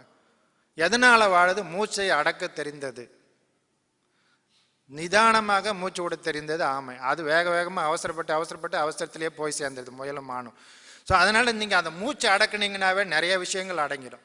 உங்கள் கோபமே மூச்சில் அடக்கிக்கலாம். நிறைய கோபம் வருது, ஒரு நிமிஷம் மூச்சு அடக்கிட்டு உட்காருங்க, எல்லாம் கோபமெல்லாம் வந்ததுன்னு தெரியாது போயிடும். ஸோ அந்த மாதிரி மூச்சில் நிறைய விஷயங்கள் இருக்குது. அடுத்தது தான் தியானம். தியானம் வந்து நீங்கள் உங்களை நீங்கள் யார் என்று அறிவதற்காகத்தான் தியானம் வந்தது. அமைதியாக உட்காருங்க, தியானத்தில் வேற ஒன்றுமே பண்ண வேண்டியதில்லை. எண்ணங்களை தொலைக்க வேண்டும். எல்லாருமே அதை தானே சொல்கிறாரு. புத்தர் தான் எண்ணமே வந்து புத்தர் என்ன சொல்கிறார்? எண்ணமே துன்பங்களுக்கு, ஆசையே துன்பங்களுக்கு காரணம். அதனால் உங்களை எண்ணங்களை எல்லாத்தையும் தொலைத்து விட்டுவாங்கள் அப்படிங்கிறாரு. ஜீசஸ் என்ன சொல்கிறாரு? ஜீசஸ் என்ன சொல்கிறாரு? Unless you become the child you cannot enter into my kingdom of God அப்படின்னாரு. சைல்டுன்னு எதனால் சொல்கிறாரு அப்படின்னா, சைல்டுக்கு மனசு கிடையாது, குழந்தைக்கு வந்து மனசு கிடையாது. அது வந்து ஒரு வெகுளியாக ஆடிட்டு இருக்கும், சந்தோஷமாக சிரிக்கும், போகும், எல்லாம் பண்ணும். ஸோ அதனால் குழந்தையா ஆனால் தான் என்னோட ராஜ்யத்துக்கு வர முடியும், கடவுளின் ராஜ்யத்துக்கு வர முடியும்னு ஜீசஸ் சொல்கிறாரு. இப்போ குழந்தையாக மாறணும். ஸோ அதுக்கு தான் இந்த மனதை தொலைப்பதற்கு தான் வந்து நீங்கள் பண்ண வேண்டியதெல்லாம் தியானம். இல்லைன்னா இந்த ஈகோ இருந்துகிட்டே இருக்கும், நான் என்ற அகந்தை எப்போதுமே இருந்துகிட்டே இருக்கும். அதுக்கு தியானம். ஸோ இதை நம்ம வந்து ஹெல்த்தில் வந்து இந்த அளவுக்கு இது பண்ணிங்கன்னா போதும். அடுத்தது வந்து நம்ம குடும்பத்தை பற்றி பேசணும். ரெண்டாவது வந்து என்ன டைம் வந்து எனக்கு கொடுத்தது அவர் செய்யான்னு 20 நிமிஷம் தான் சொன்னார். அதுக்கப்புறம் நம்ம குடும்பத்தை பற்றி பேசணும். குடும்பத்தை பற்றி பேசணுன்னாவே இப்போ எனக்கு ஒரு இது வந்துச்சு. என்னென்னா, ஒருத்தர் சொன்னார், now the marriage has become a public toilet. The people who are waiting outside want to get in urgently and the people who are inside want to get out urgently. சரியா? இது எதனால் இப்படி ஆச்சு? இப்போ நிறைய பேர் எப்படின்னாக்க, your child and my child will play with our child, அந்த மாதிரி ரேஞ்சுக்கு போயிட்டாங்க. சரியா? ஒரு கல்யாணம், 2 கல்யாணம், 3வது கல்யாணம், அப்புறம் கடைசியில் எது கசின்னு எது ஒன்றுதுன்னு அதுவே தெரியாத போயிடும். அந்த மாதிரி ஆயுதம் இப்போ பாம்பேயில் ஒரு கொலை நடந்துச்சு. உங்களுக்கு தெரிஞ்சிருக்கும், 2 கொலை நடந்து இப்போ நடந்து ரொம்ப வருஷமாச்சு, இப்போ தான் கண்டுபிடிச்சிருக்கிறாங்க. So your child and my child cannot play with our child, அதெல்லாம் டிஃப்ரெண்ட். இந்த மாதிரி இது எதனால் போச்சு அப்படின்னாக்க, இந்த மெயின் கான்செப்ட் என்ன அப்படின்னா, மேரேஜ் அப்படின்னு வரும்போது என்ன நினைக்கிறோம்னா, ஒருத்தர் அடக்கி ஆளணும்னு நினைக்கிறோம், சொந்தம் கொண்டாடணும்னு நினைக்கிறோம். அதான் ஓஷோ சொல்லுவார். ஓஷோ வந்து பயங்கரமான ஞானி. நான் வந்து ஒரு ஓஷோ புக்கை பார்த்த உடனே நிறைய கடையில் வந்து ஓஷோன்னு பார்த்தேன்னா திரும்பிக்குவேன். ஏன்னா நான் கேள்விப்பட்டதெல்லாம் ஓஷோ வந்து ஒரு செக்ஸ் சாமியார் அப்படின்னு சொல்லிட்டு ஒரு அந்த காலத்தில் ஒரு மாயை கிரியேட் பண்ணிட்டாங்க. அவர் வந்து செக்ஸ் சாமியார், அவரோட கருத்துக்கள்லாம் ஏற்றுக்க முடியாது அப்படின்னு சொல்லிட்டு. ஓஷோ மாதிரி ஒரு ஞானி வந்து 20ஆம் நூற்றாண்டில் கிடைச்ச ஞானி யாருமே கிடையாது. அந்த மாதிரி ஒரு மாவீரன் ஓஷோ. அந்த ஞானி வந்து அதான் சொல்லுவார், நீ சொந்தம் கொண்டாடணும்னு நினைச்சின்னா அது உயிரற்ற பொருளாக இருக்கணும். உயிரற்ற பொருட்களை மட்டுமே சொந்தம் கொண்டாட முடியும் ஒரு மனிதன். உயிருள்ள எந்த பொருளையும் சொந்தம் கொண்டாட முடியாது. எல்லாமே அதாவது ஒரு தனி ஆன்மா, தனி, அதாவது சொல்லணும்னா கடவுள் உன்னுள்ள இருக்கிறார். அப்போ அதாவது ஒரு தனித்தனி கடவுள். அந்த தனி கடவுளை நீங்கள் எப்படி ஒய்ஃபுன்னோ இல்லை ஹஸ்பண்டுன்னோ அடக்கி உள்ள சொந்தம் கொண்டாடி 100% இது பண்ண முடியும்? If you want to own somebody you got to first step is kill that person and then own it அப்படின்னு அப்படி தான் சொல்லுவாங்க. நீங்கள் அதை கொன்று தான் ஏற்றுக்கணும். அப்போ 2 உயிர் ஒன்றா சேர்ந்து ஒரு 2 உடம்பு 2 உயிர் ஒன்றா சேர்ந்து ஒரு வீட்டுக்குள்ளே இருக்கணும் அப்படின்னாக்கா அப்போ என்ன பண்ணுது? The most important thing is the compromise. So compromise இருக்கணும் எல்லாத்துக்குமே. வந்துட்டு ஒரு காம்ப்ரமைஸ், நீ தனித்தனியாக என்ன பண்ணுவோமோ அதை 2 பேரும் சேர்ந்து பண்ணணும். அப்புறம் தனித்தனியாக பண்ணுற சில சேட்டைகள் எல்லாம் கொஞ்சம் கம்மி பண்ணி ஒருத்தருக்கு ஒருத்தர் பண்ணணும். எங்கள் ஊரில் நாங்கள் வில்லேஜில் இருக்கும்போது, நானெல்லாம் சின்ன பையனாக இருக்கும்போது, எங்கள் ஊரில் ஒருத்தர் வந்து அந்த ஊர்லேயே ஒருத்தர் வந்து ரொம்ப ஃபேமஸ். எதனால் அப்படின்னா அவர் ஒய்ஃப் கையில் அடி வாங்குவார். எல்லா ஒய்ஃபும் வந்து ஹஸ்பண்ட் கையில் அடி வாங்கிட்டு இருப்பாங்க எங்கள் ஊரில். அவர் மட்டும் ஒய்ஃப் கையில் நல்லா வாங்குவார், சமத்தியாக வாங்குவார். வாங்கிட்டு அந்த தெருமுக்கு வரைக்கும் போயிடுவார். தெருமுக்கு வரைக்கும் போயிட்டு திரும்பி பார்த்துட்டு, டேய் நான் வந்து எனக்கு கோவம் வராது, வந்ததுன்னா நீ செத்தடி அப்படிம்பாரு. அப்புறம் நாங்கள் எல்லாம் சிரிப்போம். அவர் வீட்டில் நல்லா அடி வாங்கிட்டு வந்து இங்கே பாரு என்ன சொல்கிறாரு அப்படின்னு சொல்லிட்டு, நீ உனக்கு அப்புறம் எதுன்னு நான் ஜன்னல் வழியாக எட்டி பார்த்தேனே அப்படின்னு. எங்களுக்கெல்லாம் அதான் வேலை, ஸ்கூல் பசங்க தானே, உள்ளே யார் அடி வாங்குறாங்க வீட்டில் அப்படின்னு சொல்லிட்டு ஜன்னல் வழியாக பார்த்து அந்த அம்மா போட்டு அடின்னு அடிக்கும். கையில் என்னெல்லாம் கிடைக்குதோ அதெல்லாம் வச்சு அடிக்கும். அந்த ஆளை கட்டையில் அடிக்குங்க, விளக்குமாரில் அடிக்கும், எல்லாத்துலேயும் அடிக்கும். வெளியே வந்து அந்த தெருமுக்கு வரைக்கும் ஒன்றும் பேச மாட்டார். அங்கே போயிட்டு திரும்பி சத்தம் போடுவார், நீ அதான் சொன்னே கொன்றுவேன், நீ வாயை திறந்தே கொன்றுவேன். ஸோ அந்த மாதிரி அடங்க வேண்டியது அடங்கிக்கலாம். சிலர் வந்து என்ன பண்ணுவாங்க, ஒரு சிலர் வந்துருக்குறாங்க வேஷம், பயங்கரமான வேஷம் போடுவாங்க. எங்களோட ஒருத்தர் வந்தார், எங்கள் குரூப்பில் நாங்கள் வெளிநாடு சுற்றுப்பயணம் போகும்போது ஒருத்தர் வந்தார். நல்லா அடிக்கடி ஃபோட்டோ எடுத்து பையன்கிட்ட அனுப்பிட்டே இருந்தார், வாட்ஸ்அப்பில் அனுப்பிட்டே இருந்தார். அனுப்பிட்டே இருந்தோடனே ஒய்ஃப் மோப்பம் பிடிச்சிருச்சு, இவன் ஏதோ தண்ணி அடிச்சிருக்கிறான் போல இருக்கு, அதனால தான் ஃபோட்டோ எடுத்து அனுப்பிட்டே இருக்கிறார். அடிக்கடி ஃபோட்டோ எடுத்து அனுப்பிட்டு இருக்கிறாரு. உடனே ஒய்ஃப் ஃபோன் பண்ணி என்ன தண்ணிக்குன்னே அடிச்சிருக்கிறீங்களா அப்படின்னா, ஐயோ தண்ணியா, அதெல்லாம் எனக்கு யாருன்னு தெரியாது, கூட வந்த ஏதோ ராமசாமி அடித்தான், அவன் அடித்தான் எனக்கு தெரியாது அப்படின்னு சொல்லிட்டு அப்படியே உட்காந்துருக்காரு. அவர் தண்ணி மட்டும் அடிக்கல, பக்கத்தில் ஒரு பொண்ணு வேற உட்காந்துருக்குது. அதையும் பார்த்து அதெல்லாம் சொன்னாக்க என்ன ஆகும் வீட்டில் யோசிச்சு பாருங்க. நடிப்பு நிறைய பேர் வந்து காலையில் பார்த்தீங்கன்னா தாய்லாந்தில் பார்த்தீங்கன்னா நைட் தாய்லாந்து டூர் போகிறவங்க எல்லாம் நைட்டு பார்த்தீங்கன்னா அவங்க ஆட்டமே வேறு. காலையில் எழுந்து என்ன பண்ணுவாங்க, 60லேருந்து எல்லா வயசும், நான் இந்த 60க்கு மேலே போனவங்கள நம்புறதே இல்லை நிறைய பேர். ஏன்னா மோஸ்ட் டேஞ்சரஸ் கிரியேச்சர்ஸ் அந்த எர்த் இஸ் 60+. சரியா, அவங்கள தான் வந்து எல்லா இதுக்கும் வந்து மிஸ்யூஸ் பண்ணுவாங்க. ஸோ அவங்க எல்லாமே நைட்டெல்லாம் எல்லாம் சுற்றிட்டு காலையில் பார்த்தீங்கன்னா நல்லா குளிச்சுட்டு கூட குங்குமம்லாம் எடுத்துகிட்டு வருவாங்க. இங்கேருந்து அங்கே எடுத்துகிட்டு வந்து குங்குமத்தை வச்சுட்டு பட்டையை போட்டுட்டு ஒய்ஃபுக்கு ஃபோன் பண்ணி, கண்ணா எப்படிதான் இருக்கிறா அப்படின்னு. சரியா, இந்த மாதிரி நடித்து கொஞ்சம் காலம் தள்ளுறது, அப்படி கொஞ்சம் அப்படியே வாழ்க்கையை ஓட்டிக்கிறது, அப்படியே நடித்து ஓட்டிக்கிறது. நான் நடிக்க சொல்லலை, நான் என்ன சொல்கிறேன்னா ஒர்ஸ்ட் ஆஃப் சுச்சுவேஷன் வரும்போது நடிச்சாவது வாழ்ந்துருங்க அப்படின்னு சொல்ல வரேன். ஏன்னா இஷ்டத்துக்கு பிரிஞ்சுக்கிறாங்க. இப்போ என்னோட ஃப்ரெண்டோட பையன் என்னென்னா ஃபஸ்ட்டு ஒரு லவ் பண்ணான், 7 வருஷம் லவ் பண்ணான், கல்யாணம் பண்ணி 3 மாதத்தில் டைவர்ஸ் பண்ணிட்டான். அடுத்தது ஒரு 3 வருஷம் லவ் பண்ண ஒரு கல்யாணம் பண்ணி 2 வருஷத்துல திரும்ப டைவர்ஸ் பண்ணிட்டேன். என்னையா பண்ணுறது, என்னையா லவ் பண்ணுறீங்க, என்னையா டைவர்ஸ் பண்ணுறீங்க அப்படின்னு. இது என்ன, இது விளையாட்டாக போச்சு. ஒன்றும் பண்ணாத பண்ணுனா அதில் கூட ஏதோ ஒன்று கஷ்டமோ நஷ்டமோ ஒட்டியிரு அப்படின்னு சொல்லிட்டு அந்த இதுக்கு தான் வரும். அந்த இது ஈகோ. நீங்கள் அது வீட்டில் நீங்கள் இங்கே வந்து பெரிய சீஃப் எக்ஸிக்யூட்டிவாக இருக்கலாம், இல்லை ஒரு பெரிய கம்பெனிக்கு முதலாளியாக இருக்கலாம், நான் அப்படின்னு சொல்லிட்டு அந்த மாதிரி அதெல்லாம் இருக்கலாம். வீட்டில் போனால் ஒரு சரண்டர் ஆகி நம்ம ஒன்றுமே இல்லை அப்படின்னு சொல்லிட்டு, நானே இவ்வளோ பேசுகிறேன், என் ஒய்ஃப் இங்கே வந்து உட்காந்து இவ்வளோ வாய்ப்பு பேசுவேன்னா அப்புறம் வேறு மாதிரிலாம் நடக்கும் வீட்டில். அதுன்னு சொல்கிறேன், அங்கே வீட்டில் போனால் அங்கே வேறு மாதிரி ஆயிக்கணும். அங்கே வந்துட்டு எல்லாத்தையும் ஈகோலாம் வெளியே வெளியே வாசலுக்கு வெளியவே எல்லாத்தையும் செருப்பு கழட்டுற மாதிரி எல்லாத்தையும் கழட்டி விட்டுட்டு வீட்டுக்குள்ளே போய்க்கணும். அந்த மாதிரி போனீங்கன்னா சக்ஸஸ்ஃபுல்லாக இருக்கலாம். அது மாதிரி இருக்கணும். நிறைய பேர் என்ன பண்ணுவாங்கன்னா குழந்தைங்க லைஃப்பை தான் வாழறது.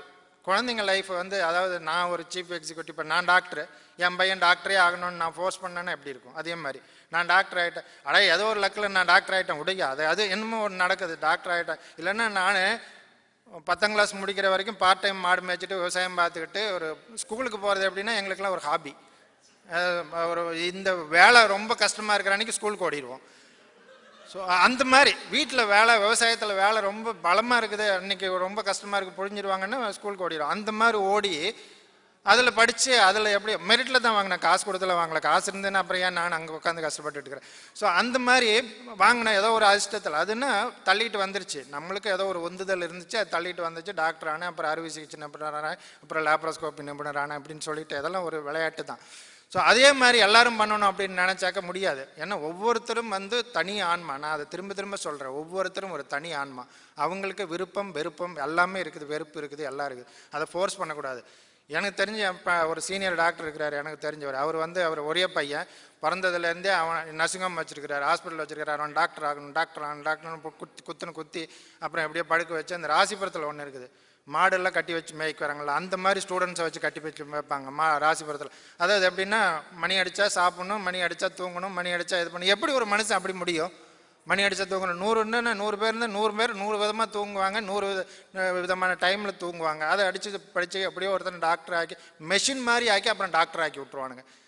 அதுலேருந்து வரவனுங்க பாதி பயலுங்க. ஏன்னா நான் மருத்துவக் கல்லூரியில் வாத்தியாராகவும் இருந்தேன், ஒரு 4 வருஷம் 5 வருஷம் வந்து வாத்தியாராக வேறு இருந்தேன். அதுலேருந்து வரும் பாதி பேரும் பைத்தியக்காரன் ஆயிடுறான். அங்கே வந்து மருத்துவக் கல்லூரிக்கு வந்தவுடனே பைத்தியக்காரன் ஆயிடுறான். ஏன்னா அவன் அங்கே ஒன்றுமே இல்லை, எல்லாத்தையும் சக்கையாக புழிஞ்சு அவனை கம்ப்யூட்டர் மாதிரி ஆக்கி மெஷின் ஆக்கி தூக்கி துரத்தி விட்றாங்க. அவனுக்கு எந்த ஸ்ட்ரெஸ்ஸும் மேனேஜ் பண்ண தெரியறதில்ல ஒன்றும். அந்த மாதிரியெல்லாம் பண்ணாத இவர் இந்த மாதிரி பண்ணி அவனை எப்படியோ டாக்டர் ஆக்கி விட்டாரு, எல்லாம் பண்ணி விட்டாரு. அப்புறம் வந்து என்ன பண்ணார், அவன் டாக்டர் ஆகிறதுக்கு முன்னாடி என்ன பண்ணார், நர்சிங் ஹோம் இருக்குது, சரி டாக்டர் ஆகிட்டா இதை பார்த்துக்குவான். அடுத்தது என்ஜினியர் ஆகிட்டான்னா சரி இந்த மெயின் ரோட்டில் எல்லாத்துலேயும் இடத்த வாங்கி போடு, இண்டஸ்ட்ரி கட்டலாம் அப்படின்னு சொல்லி மெயின் ரோடு ஃபுல்லாக இடத்த வாங்கி போட்டார். அப்புறம் வேறு என்ன நினச்சாரு தெரியல, ஒரு 50 ஏக்கர் தோட்டத்தையும் வாங்கி போட்டார். நல்ல வேலை மாடு மட்டும் வாங்கி மேய்க்கல, வெட்டி அதில் கட்டு வைக்கலாம், இதெல்லாம் வாங்கி போட்டார். எல்லாம் வாங்கி போட்டோடனே அவனும் நல்லா படிக்கிறான், நல்ல பிரைட் ஸ்டூடெண்ட், நல்லா படிக்கிறான். படிச்சுட்டு கடைசியில் சொன்னான், எல்லாமே நீங்களே வாழ்ந்துட்டீங்க என் வாழ்க்கையை, அட்லீஸ்ட் கல்யாணமாவது நான் பண்ணிக்கிறேன். ஏன் அதையும் நீங்கள் பண்ணிட்டீங்கன்னா அதுவும் இவரோட விருப்பத்துக்கு இவரோட ஏற்ற மாதிரியே பிள்ளைய கொண்டு வந்து கல்யாணம் பண்ணி வைப்பார். அதுதானே அதான் சொல்கிறேன். இந்த மாதிரி நீங்கள் வந்து உங்களுக்கு பிறந்துருச்சு அப்படிங்கிறதால நீங்கள் ஃபுல்லாக வாழணும்னு நினைக்கக்கூடாது அதோட லைஃப்பை. அதனால தான் நிறைய பேர் என்ன பண்ணுறாங்கன்னா, பசங்க கொஞ்சம் தலையெடுத்த உடனே இந்த அப்பன் எப்படா சாவான் அப்படின்னு முதல் அவனுங்களோட எதிர்பார்ப்பு இந்த அப்பன் எப்போ சாவான் அப்படின்னு. ஏன்னா நம்மளோட வாழ்க்கையை பாதி அவன் வாழ்ந்துட்டான், இனி அடுத்த நம்ம மீதி வாழறதுக்கு அட்லீஸ்ட் இவன் கொஞ்சம் கேப் கொடுத்தா தானே வந்து முடியும் அப்படிங்கிற மாதிரி நீங்கள் அந்த இடத்தையே உட்காந்துட்டு பிடிச்சிட்டு. ஸோ பழைய காலத்தில் தான் வந்து எப்படின்னாக்கா, நீங்கள் இன்னைக்கு சேர்த்தா 3வது நாள்லாம் பால் தெளிப்பாங்க. பால் தெளிக்கிறதுன்னு ஒரு இது வச்சுருந்தாங்க, சுடுகாட்டில் போய் பாலெல்லாம் தெளிச்சிட்டு வருவாங்க 3வது நாள். இன்றைக்கெல்லாம் அப்படி கிடையாது. நீங்கள் ஃபஸ்ட்டு டெத் ஆன உடனே எலக்ட்ரிக் கிரிமட்டோரியத்துக்கு ஃபோன் போகும். வேறு யாருக்கு போகுதோ போகலையோ, நீங்கள் வேறு ரிலேட்டிவ்ஸ்க்கெல்லாம் ஃபோன்லாம் போகாது, எலக்ட்ரிக் கிரிமட்டோரியம் தான். நேராக வந்து எலக்ட்ரிக் கிரிமட்டோரியத்துக்கு போயிடும் ஃபோனு. போனால் அடுத்தது அன்னைக்கே பால் எல்லாம் முடிஞ்சிடும். இந்த வாழ்க்கையில் போய் நீங்கள் எதுக்கு அடுத்தவங்க வாழ்க்கையை வாழறீங்க? உங்கள் குழந்தையா இருக்கட்டும் இல்லை பிரேக் பண்ண மாட்டேன். ஸோ அதே இந்த இதை யாரும் வாழ்க்கையை வாழக்கூடாது. விட்டு கொடுத்து வாழ்ந்தீங்கன்னாக்கா குடும்பத்தை கண்டிப்பாக பேலன்ஸ் பண்ணலாம், இது பண்ணலாம். அடுத்தது வந்து உங்கள் 3வது இது நான் எதுலேயும் ப்ரீஃபாக சொல்லிவிட்டு அதுக்கப்புறம் டைம் இருந்தால் நம்ம நிறைய மேடைகள் இருக்குது. நான் இங்கே தான் இருக்கிறேன், இன்னும் கொஞ்சம் வருஷம் உயிரோடு இருப்பேன்னு எனக்கும் நம்பிக்கை இருக்குது. அதனால் நம்ம எப்போ வேணாலும் பேசலாம், மீட் பண்ணலாம், ஒன்றும் இது இல்லை. ஒரு ஃபார்மாலிட்டி தான் வேணும் அப்படிங்கிறதெல்லாம் இல்லை. ஒரு இது இந்த தொழிலில் வந்து அந்த கவுண்டமணி செந்தில் ஒரு அந்த கரகாட்டக்காரனில் ஒரு டயலாக் சொல்லிட்டு வாங்க. இப்போ அதை வச்சு ஒரு பாட்டே வந்துருச்சு, சொப்பன சுந்தரி உன்னை யார் வச்சிருக்கிறா அப்படின்னு சொல்லி. இல்லை இப்போ இன்னைக்கு ஒரு பாட்டு கேட்டேன், ஐ திங்க் சியான் தான் அடிக்கடி ப்ளே பண்ணுறாருன்னு நினைக்கிறேன். சொப்பன சுந்தரி உன்னை யார் வச்சிருக்கிறா அப்படின்னு சொல்லிட்டு, அதுக்கு வந்து அந்த கார் தள்ளிட்டு வருவாங்களே கரகாட்டக்காரங்கள, அப்போ கேட்பேன்ல, சொப்பன சுந்தரி வச்சிருந்த காரை நீங்கள் வச்சிருக்கிறீங்க, அந்த சொப்பன சுந்தரியை யார் வச்சிருக்கிறாங்க அப்படிங்கிறது தான் கேள்வியே. இப்போ அதை வச்சு பாட்டு வந்துருச்சு.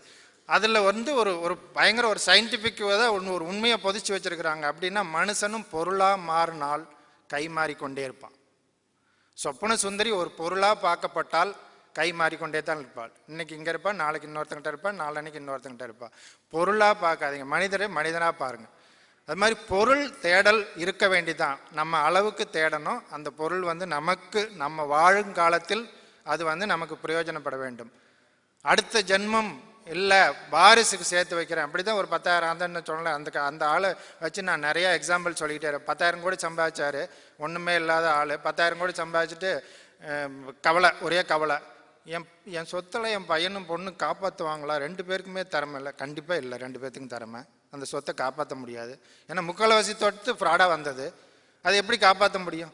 அது சொல்கிறாங்க. அன்றைக்கி ஒருத்தங்க அவர் அதுலேயே குரூப்பில் ஒருத்தன் உள்ளுக்குள்ளே ஒருத்தர் இருப்பான், அவங்ககிட்ட கேட்டதுக்கு மொத்தம் 500 டாக்குமெண்ட்டுங்க, அதில் ஒரு 300 டாக்குமெண்ட் வந்து எல்லாம் உள்ட்டாத்தாங்க அப்படின்னு சொத்து.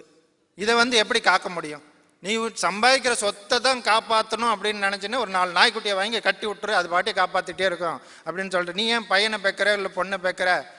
ஸோ அவங்களுக்குன்னு ஒரு வேண்டுதல் இருக்கும், அவங்களுக்குன்னு ஒரு விருப்பம் இருக்குது. அது எப்படி வாழணுமோ அந்த மாதிரி வாழணும். நீங்கள் பொருள் சேர்க்கறது ஒரு அளவோடு இருக்கணும். அது வந்து ஒரு இதுக்கு மீறி போகும்போது தான் இப்போ இந்த முன்னாடியெல்லாம் சொன்னாங்க. ஏன்னா அவங்க அந்த கேர்ள் ப்ரெசென்ட் பண்ணும்போது எம்பிபிஎஸ்க்கெலாம் ஸ்பான்சர் பண்ணுறேன்னாங்க. ஏமா 1 crore ஸ்பான்சர் பண்ணுறீங்களா? ஏன்னா எம்பிபிஎஸ் ரேட் வந்து இப்போ 1 crore. ஸோ மெரிட்டில் வாங்களுக்கு ஃபீஸ் கட்டுவீங்க. ஓகே, எனக்கு ஒரு திடீர்னு ஒரு பயங்கர சந்தேகம். எம்பிபிஎஸ் இந்த மாதிரி வந்து 1 crore வந்து நீங்கள் ஸ்பான்சர் பண்ணி சேர்க்கலாம், நானே ஒரு 4 பேர் அனுப்பி விடுவேன். Okay, good. அதனால பொருள்ங்கிறது வந்து நினச்சிக்கிறது. பொருள் தேடலுக்கு வந்துட்டு, அதாவது நிறைய ஒருத்தன் வெல்த் சேர்க்குறான் அப்படின்னாக்க நிறையா சொல்கிறது எல்லாம் என்ன சொல்கிறாங்க, மை ஹார்ட் ஒர்க் பேஸ் அப்படிம்பாங்க. It's not hard work, it is a Canning work. It is a Canning work or smart work. சரியா? நிறைய காசு வச்சுருக்கீங்க அப்படின்னாக்க it is a Canning work. நான் வந்து அது ஸ்மார்ட் ஒர்க்குன்னு சொல்லி வச்சுருந்தாங்க, நான் அவ்வளோ டீசெண்டாலாம் அதை கூப்பிட்றதில்ல.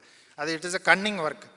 ஒருத்தர்கிட்ட இருந்து எப்படி நம்ம அபகரிக்கலாம், அது எந்த வழியில் வேணாலும் இருக்கலாம். பிஸ்னஸாக இருக்கலாம், இல்லை வேறு எதுவாக இருக்கலாம், எந்த நீங்கள் வேலை பண்ணி எதுவாக இருக்கலாம். அது அங்கே இருக்கிறது இங்கே வருது.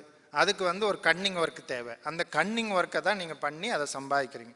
அது எவ்வளோ தூரம் போகணுங்கிறது நீங்கள் தான் யோசிக்கணும். எவ்வளோ தூரம் அதில் போகணும் அந்த காசு தேடல. அதில் தேடின உடனே வர வேண்டியது வந்து இந்த மாதிரி செலவு. ஏன்னா நான் நிறைய தர்மம் பண்ணுறேன்னு ஒருத்தர் பண்ணுவார். பண்ணிவிட்டு அவர் என்ன பண்ணுறாரு, அவர் ஒரு பெரிய பணக்காரர்.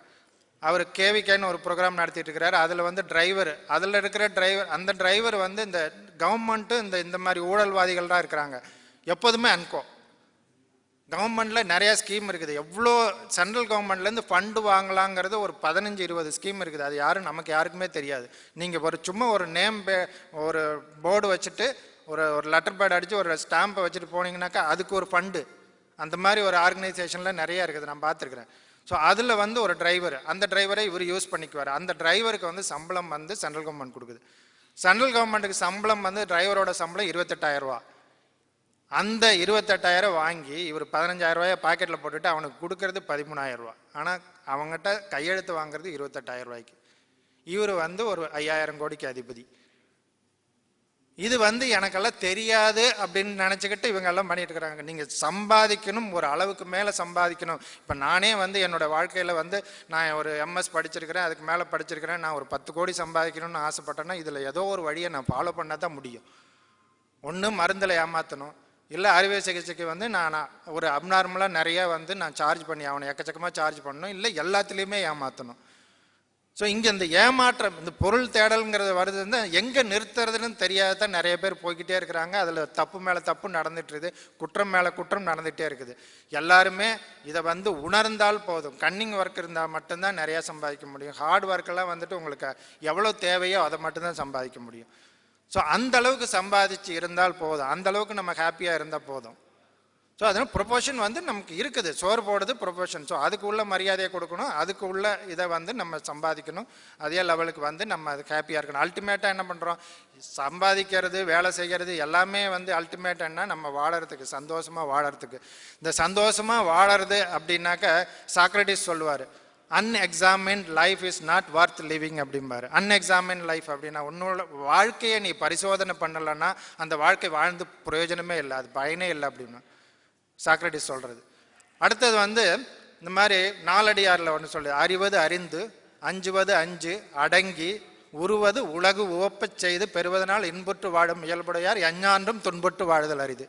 இது வந்து நாலடியார் சொல்கிறாங்க. நீ என்னென்ன கற்றுக்கணுமோ கற்றுக்கோ, என்ன சம்பாதிக்கணுமோ சம்பாதி. அதே மாதிரி ஒரு அடக்கமாக இருந்து அடுத்தவர்கள் சந்தோஷப்படுத்தி வாழ்ந்து பார்க்கும்போது அந்த வாழ்க்கை வாழறவர்களுக்கு துன்பமே வராது அப்படிங்கிறத நாலடியாரோட இது. ஸோ இந்த கோட்பாடுகளுக்கு தான் வரணும். அடுத்தது வந்து ஒரு மனிதனாக பிறக்கிறோம். இதெல்லாம் வந்து நம்மளோட இதிகாசங்கள், அதுலேருந்து வர கோட்பாடுகள், இல்லை ஒரு அறிஞர்கள் சொல்கிறார், சாக்ரட்டிஸ் மாதிரி அறிஞர்கள் சொல்கிற கோட்பாடுகள். கடவுள் மனிதனை எதனால் படைத்தான், மனிதன் படைக்கும்போது மனிதனில் ஒரு 4 கேடர் இருக்குது. நான் ஒரே நிமிஷம், 2 நிமிஷம் தான் முடிச்சுவேன். இந்த 4 இதில் வந்து சூத்ரம், அதாவது பேசிக்காக வந்து ஒரு சூத்ரன், அடுத்தது வந்து வைசியா, அடுத்தது வந்து சத்திரியன், 4வது வந்து பிராமின். சரியா? பிராமின்னா பூணூல் போட்ட ஆள், அதெல்லாம் கிடையாது. பை பர்த்தில் யாருமே nobody is Brahmin by birth, அதெல்லாம் தப்பு. அதெல்லாம் இவங்களாம் உருவாக்கி கொண்டது. சூத்ரன், மனிதன் பிறக்கும்போது சூத்ரனாக பிறக்கிறான். சூத்ரன் அப்படின்னா என்னன்னா உடல் தேவைகளை மட்டும் பூர்த்தி செய்து வாழக்கூடியவனாக. உடல் தேவைகள், பசி இருந்தால் பசி, தண்ணி தாகம் இருந்தால் தண்ணி தாகம், அதுக்கு மேலே வளர வளர உடல் தேவை என்னவோ அதை மட்டும் பூர்த்தி செய்து வாழறோம். வைசியா வந்துட்டு பிஸ்னஸ் பண்ணுறேன். ஸோ இதில் சில அடுத்த அடி எடுத்து வச்சு பிஸ்னஸ் பண்ணி கொஞ்சம் காசு சம்பாதிக்கணும். இப்போ என்னென்னா நிறைய பேர் அதுலேயே ஸ்டக் ஆகிட்டாங்க. அரசியல்வாதியும் வயசியால் ஆகிட்டான், அவன் கொள்ள வயசியால் ஆகிட்டான். எவ்வளோ சம்பாதிக்கிறதுனே தெரியாத அடுத்தது சாமியார். அது இன்னும் கேட்கவே வேண்டியதில்லை. நீங்கள் சாமியார், அதாவது easiest way to make money in crores or thousands of crores to become a Swamiji.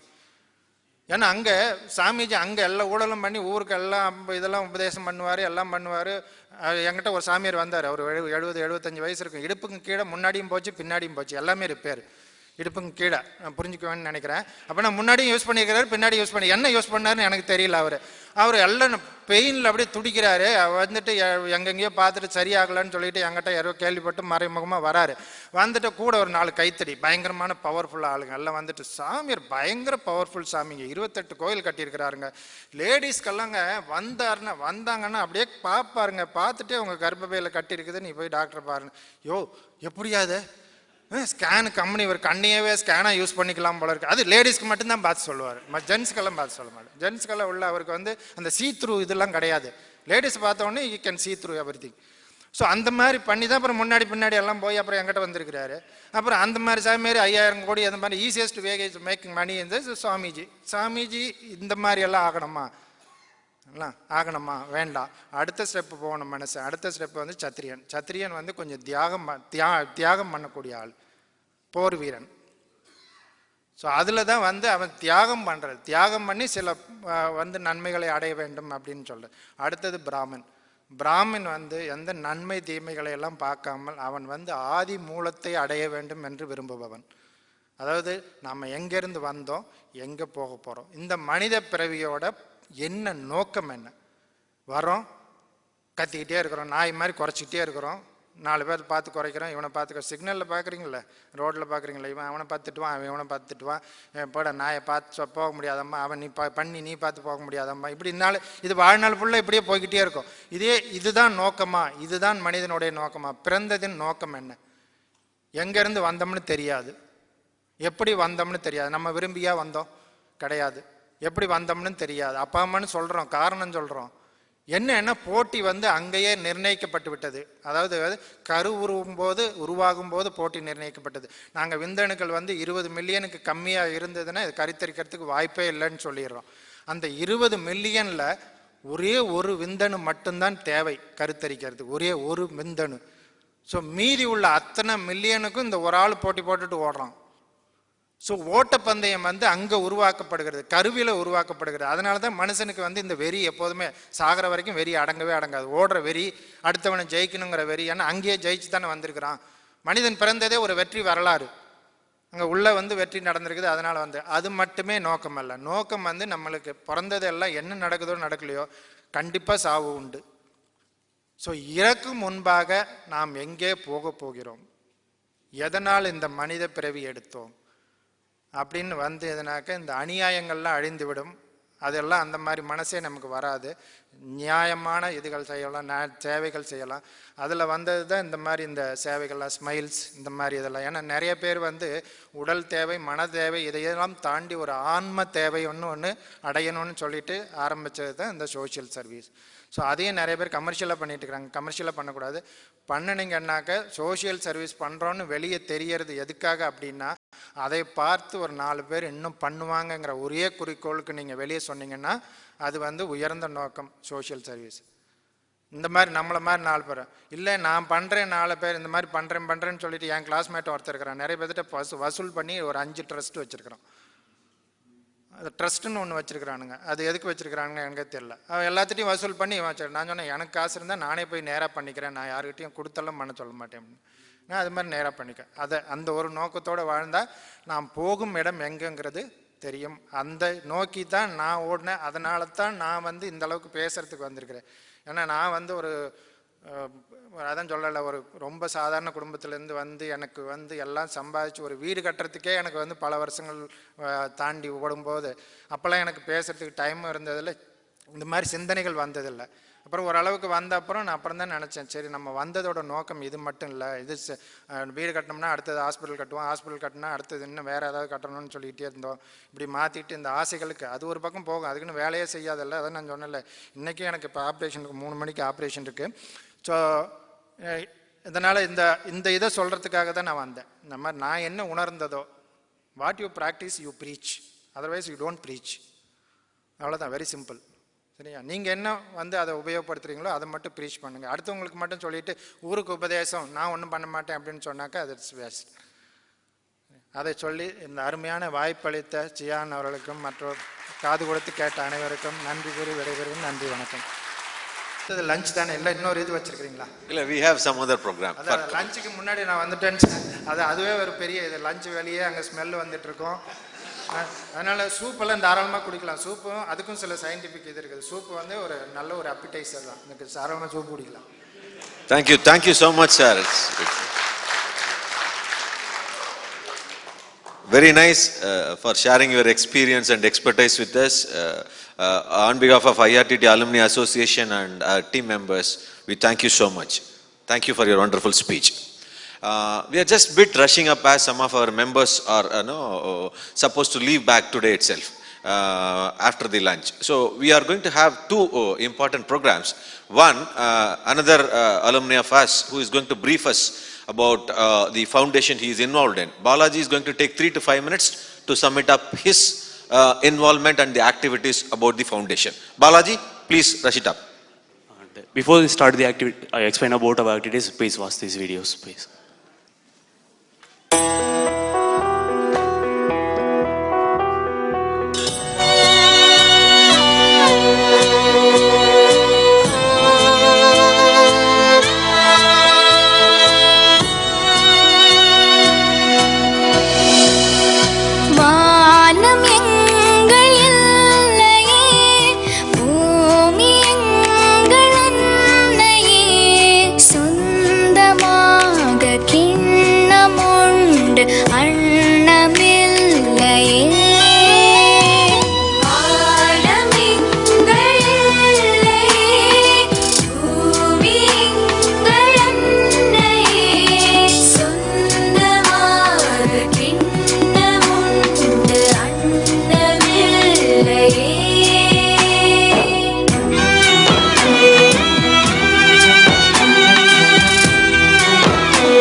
உணவதை காத்திடு, விதை போடாமல் மரமதை வளர்த்திடு.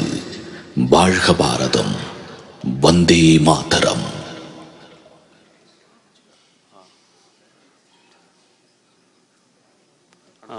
Good evening, good afternoon everyone. என் பேர் பாலாஜி நாராயணசாமி. நான் 2011 passed out ECE. Actually, I am based out of Spice Foundations. நாங்கள் ஒரு 5 idiotsன்னு வச்சுக்கோங்க.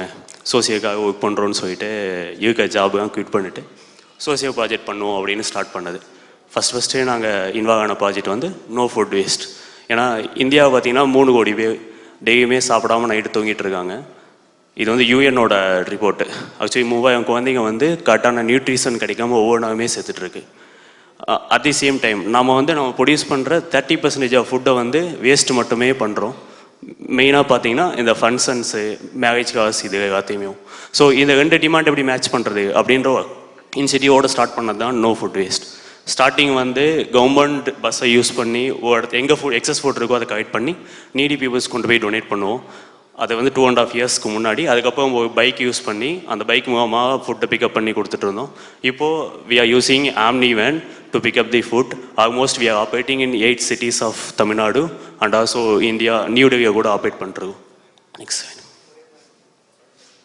Next. Okay, you can go for next. This is the solutions we developed for reducing the food waste. Actually, food waste வந்து hunger மட்டுமே solve பண்ணாது. ஃபுட்டை அப்படியே நீங்கள் தூக்கி போட்டிங்கன்னா அது மீத்தேன் ப்ரொடியூஸ் பண்ணும். The methane is the main form of global warming. 70% of methane food waste வந்து மட்டும்தான் ப்ரொடியூஸ் ஆகுது. இது மட்டும்தான் குளோபல் வார்மிங்கான மிகப்பெரிய அஃபெக்ட் கொடுக்குது. நீங்கள் ஃபங்க்ஷனை 400 பேர் சாப்பாடு போட்டு 150 ஃபுட்டை வேஸ்ட் போட்டிங்கன்னா ஃபுட்டு மட்டும் நீங்கள் வேஸ்ட் பண்ணுங்க, 150 பேர் சாப்பாடும் வேஸ்ட் பண்ணுறீங்க, அதோட நீங்கள் என்விரான்மெண்ட்டையும் பொல்யூட் பண்ணுறீங்க. ஸோ எங்களோட கான்செப்ட் ஃபுட்டை குக் பண்ணி கொடுக்கறது கிடையாது. Already there is a food is excess in all the places. இந்த டிமாண்ட் எப்படி மேட்ச் பண்ணுறது மட்டும்தான் எங்களோடது. So we are doing now physically. Next. The one concept is Annadhana. நாங்கள் இப்போ என்ன பண்ணுறோமோ அது அன்னதானா. ஃபுட்டை பிக்கப் பண்ணுவோம், எங்கே நீட் இருக்கோ அங்கே போய் டொனேட் பண்ணுவோம். கோயம்புத்தூர் மட்டுமே 80 place வந்து ஹங்கர் ஸ்பாட்டு நோட் பண்ணியிருக்கோம். அங்கே தான் நாங்கள் எப்பயுமே ஃபுட்டு டொனேட் பண்ணுவோம். எப்போ ஃபுட் எடுக்கமோ அங்கே போய் டொனேட் பண்ணுவோம்.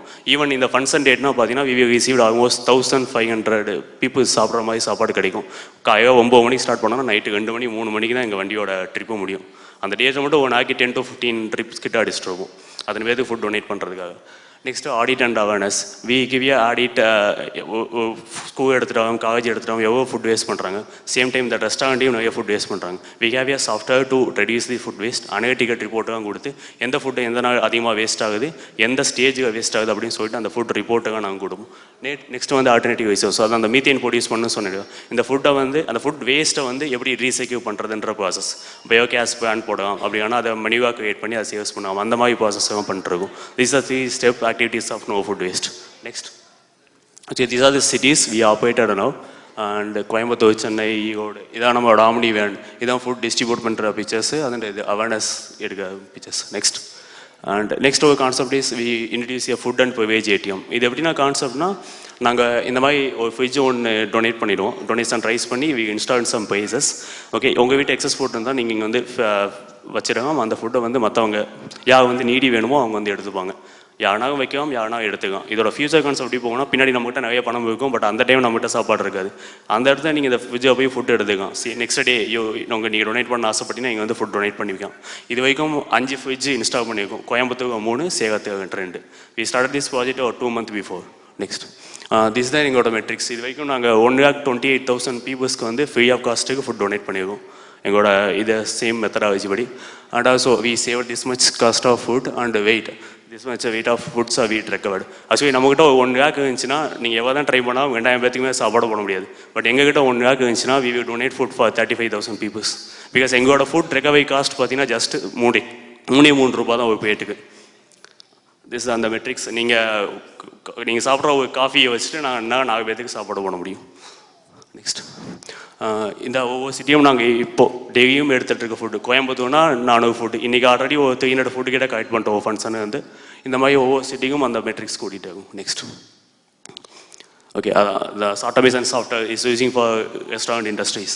நெக்ஸ்ட் ஒரு கான்செப்ட் இஸ் ஆக்சுவலி எஜுதர்மா. எஜுதர்மான்றது படிக்க கஷ்டப்படுற பசங்களுக்கு we are giving fund raise பண்ணி அவங்களோட படிப்புக்கு நாங்கள் டொனேட் பண்ணிட்டுருக்கோம். It's a crowd funding platform. It's also we are running for free of cost. Students வந்து எந்த கமிஷனும் நாங்கள் ரைஸ் பண்ணுறது கிடையாது.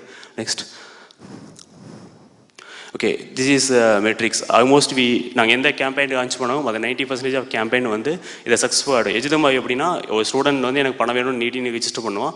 அவனை நாங்கள் வெரிஃபை பண்ணுவோம். வெரிஃபை பண்ணதுக்கப்புறம் we registered in our website edutherma.com வந்து அவனோட டீட்டெயில்ஸுக்காக நாங்கள் ஃபில் பண்ணுவோம். யார் வந்து டொனேட் பண்ணணும் ஆசைப்படுறாங்களோ அந்த ஸ்டூடெண்ட்டை செலக்ட் பண்ணி எவ்வளோ அமௌண்ட் டொனேட் பண்ண ஆசைப்படுறீங்களோ அந்த அமௌண்ட் நீங்கள் டொனேட் பண்ணிக்கலாம். எல்லாமே டிரான்ஸ்பரண்ட் சிஸ்டமாக இருக்கும். ஒரு ஸ்டூடெண்ட் நேம் இருக்குன்னா அவனுக்கு கீழே வந்து எத்தனை பேர் டொனேட் பண்ணாங்க, என்ன டேட் டொனேட் பண்ணாங்க, என்றைக்கு அந்த பையனுக்கு நாங்கள் வந்து டிடி ட்ரான்ஸ்ஃபர் பண்ணோம் அப்படின்ற மொத்த டீட்டெயிலுமே அந்த ஸ்டூடெண்ட்டோட டீட்டெயில்ஸாக வந்துடும். Actually, we still know we raised in 15 lakh rupees in crowdfunding platform last 6 to 7 months மட்டும். The another project is called Tired First. இது வந்து ஸ்வச் பாரத் மிஷனோட சேர்ந்து பண்ணிட்டு இருக்கோம். கோயம்புத்தூர் கார்பரேஷனோட project. Still now we constructed almost 600 tigers கிட்ட கன்ஸ்ட்ரக்ட் பண்ணியிருக்கோம் இண்டிவிஜுவல் டைகர்ஸோட. இது எப்படின்னா ப்ரைவேட், பப்ளிக் அண்ட் ஆல்சோ அவங்களோட கவர்மெண்ட்டோட பார்ட்னர்ஷிப் பண்ணி we are raising fund from the CSR fund. நம்ம AMW அண்ட் சிஆர்ஐ பம்ப் இவங்ககிட்ட தான் ஃபண்ட் ரைஸ் பண்ணியிருக்கோம். ஈவன் காமன் பீப்புள்ஸ்க்காகவும் இதுக்காக டொனேட் பண்ணியிருக்காங்க. இவங்க காமன் பப்ளிக் வந்து டொனேட் பண்ண ஆசைப்பட்டாங்க, அவங்களும் இதுக்காக டொனேட் பண்ணுவாங்க. இந்த மாதிரி கான்செப்ட் இது. Next okay, next we started this project and 1 month before IOT. IOT மூலமாக நிறைய புது விஷயங்கள் பண்ணிட்டுருக்காங்க. We are going to use IOT to solve the social problems. எங்களோட ஃபஸ்ட்டு டிவைஸ் பார்த்தீங்கன்னா ஐஓடி மூலமாக நம்ம சிட்டியோட ஏர் பொசிஷன் என்ன, நம்ம சிட்டியை வந்து என்னென்ன மாதிரி சேஞ்சஸ்லாம் ஒவ்வொரு வருஷமே நடந்துகிட்ருக்குன்னு மானிட்டர் பண்ணுறதா பிளான் பண்ணியிருக்கோம். We are going to install 10 devices in Coimbatore city. இதான் அந்த டிவைஸோட மாடியூல். அதோட ரிப்போர்ட்டும் அதான் அப்படி தான் காமிக்கும். இப்போ தான் இன்ஸ்டால் பண்ணியிருக்கோம். ஜூன் 5 month ஆச்சுன்னா கோயம்புத்தூரோட அந்த என்விரான்மெண்ட் சேஞ்சஸ் எவ்வளோ ஸ்பீடாக நடந்துட்டுருங்கிற அப்டேட் டேட்டா நமக்கு உடனே வந்துடும். So this are the things we are doing in our spice foundations. Few ventures are profitable and few are non profitable only. So we need your support for the causes. Thank you sir. Thank you so much. Yes, my dear friends, our you know about our alumni association website that is being sponsored and operated by our friend RKM. And now today's meet is also sponsored by RKM. And RKM has got something big to share with us. And he feels that one of our motto of our alumni association and objective of alumni association is to do something for the students of our institute. RK has got some ideas to do and he is planning to go to an MOU with our institute and to do something for students. So on behalf of all of us, I request our brother RKM to share his views.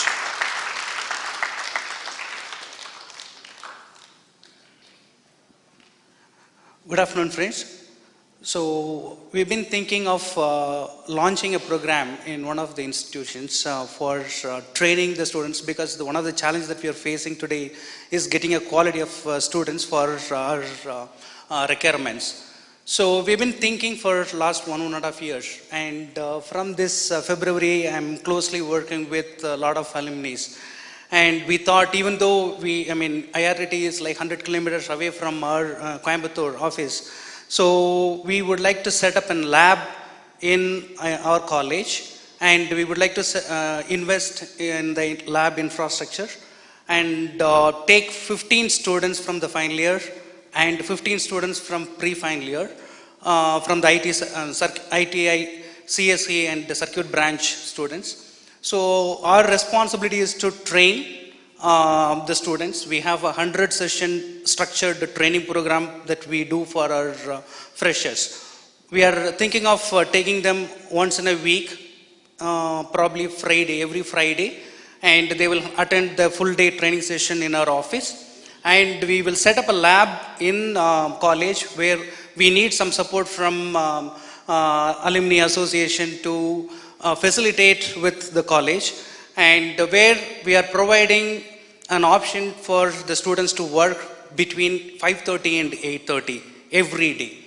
So for such commitment from the students, we would like to give 2,500 rupees stipend every month while they are taking this training. After the successful training, and we would like to set up innovation lab. We would like to kickstart some projects which we are thinking to develop in our office.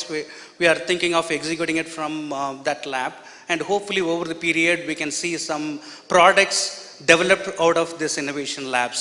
So that's one initiative that we would like to start very soon, and we are going to start the logistics and the MOU arrangements with our college, and I'm glad to announce that program in this Coimbatore event.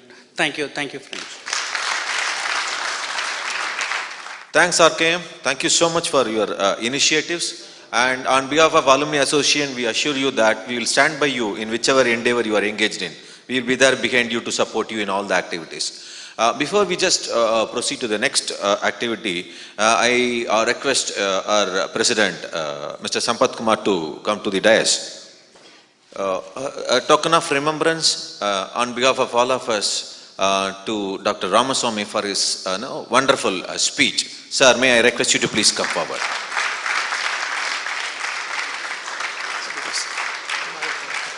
Thank you so much. Sir, it's a token of love and remembrance. Please accept it.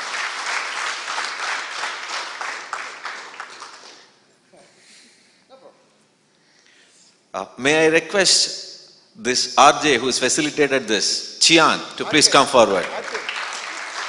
I request RKM to join.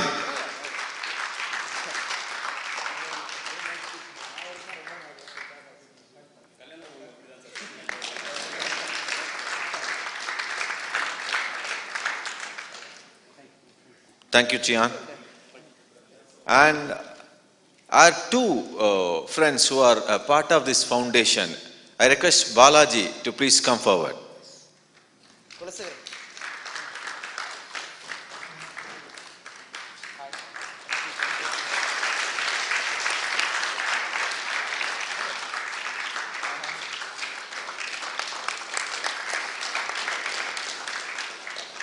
Thanks, Balaji. May I request Prabhuram now to give the next memento? Prabhuram, where you are? Prabhu is not here. Okay, may I request Senthil to come here to give the next one? May I call Sharanya please to come and collect the memento? Prabhu.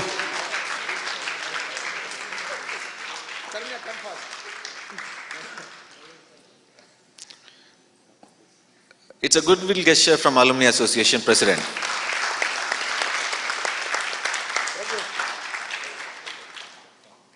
See, our president has got always a kind gesture, and he is a wonderful politician as well. He aims for 50-50 participation by gender representation. See, he felt, looking at home and part of Alumni Association, getting into profession. See, he wanted to facilitate and give a memento to all the ladies who have come here. May I request one by one to just come and take the memento. Please come, one by one. Sita, come. Sita, Lata, Shanmavali, please come one by one. May I request, please. Tulsi, Setu, please come and facilitate. Bhaskar. Yeah, one by one. Yeah, come one by one, please come forward. So let us make it fast. It's a wonderful round of applause for them because they have just made it all the way. Yeah, next, please.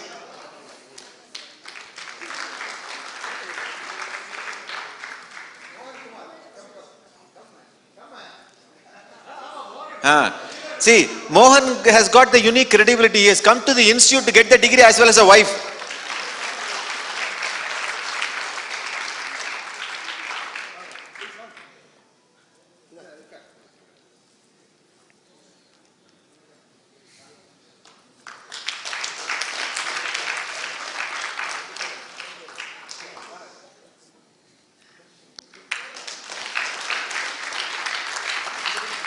That's all this.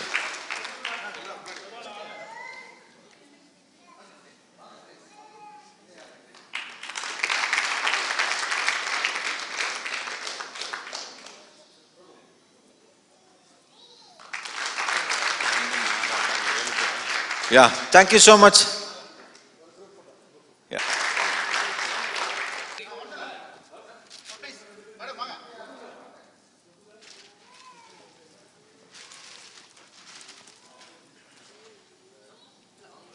Thanks, Mahbub. Thanks you. Thank you so much.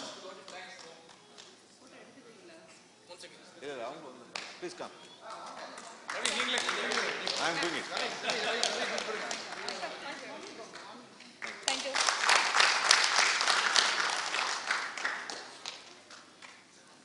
I am standing in the wrong queue.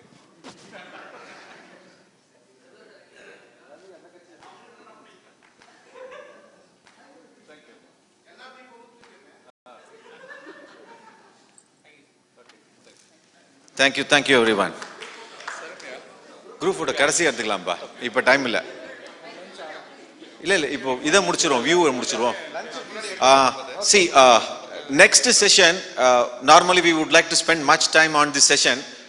Since we are rushing up, I request the alumni to have what is there in mind about Alumni Association, what they want the Alumni Association to do, and what they wish to do for the association.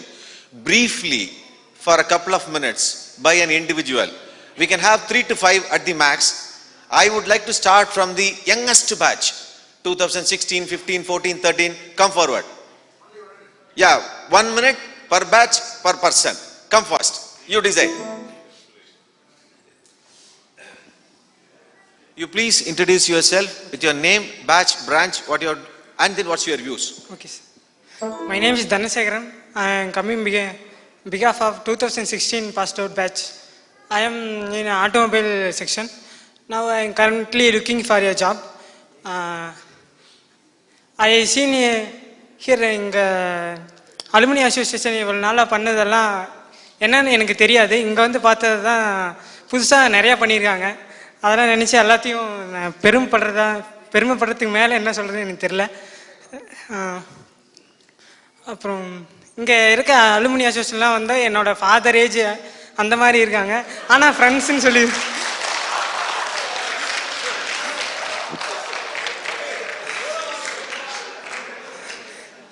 இந்த மாதிரி சொல்லுறாங்க.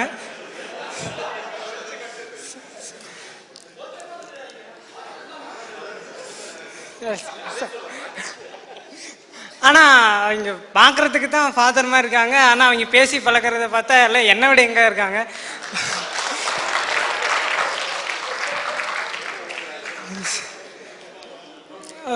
2016 எல்லாத்து batch சார்பாக நான் உங்களுக்கு எல்லாத்துக்கும் thanks பண்ணிக்கிறேன். மற்றபடி வேறு எதுவும் சரி. தேங்க்யூ. நான் கூட எங்க அப்பாட்ட கேட்டேன், அப்பவே கல்யாணம் முடிச்சிருந்தாருன்னா இவனோட சீனியரா ஒரு பையன் எனக்கு கிடைச்சிருப்பான். லேட்டா பண்ணிட்டாரு. See, now I am just taking liberty to call one of our alumni who is celebrating her birthday today to share some words with us.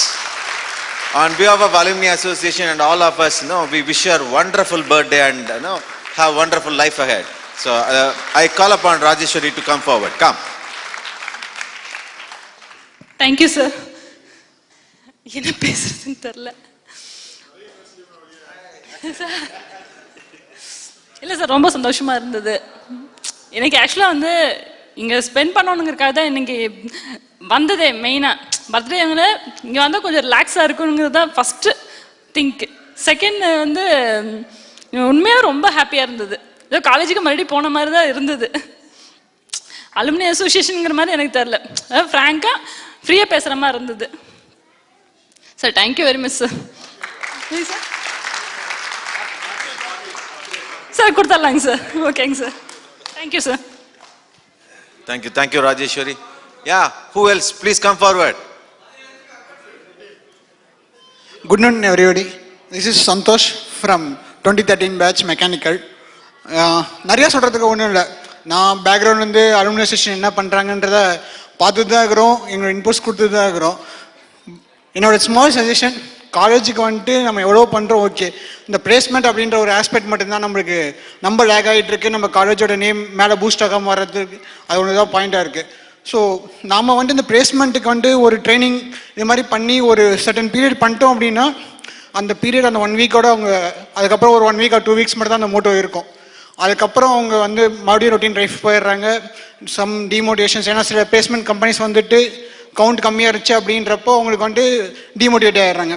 So அதை எப்படி பூஸ்ட் பண்ணுறது அப்படின்ற ஒரு schedule program and continuous year plan மாதிரி ஒரு frame up பண்ணி placement committee கொடுத்தாங்க அப்படின்னா so we can boost up the placement in the forthcoming years and get our identity to the top. This is one of my suggestion from our 2013 batch. Thank you. So we immediately initiated the process and started communicating with all our friends. And you have met a few of our office bearers today, but at the back end, there are a tremendous number of volunteers working to get the IRTT Alumni Association to a great level. And we all need all your support, and I'm sure we will work together to take our institution to the great level. And I wish you all the very best. Interact during lunch break with your seniors and juniors. Let us actively contribute into our, our website.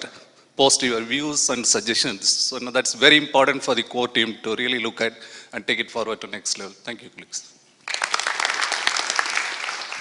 And another person who is ready to join hands to do something good, contribute back.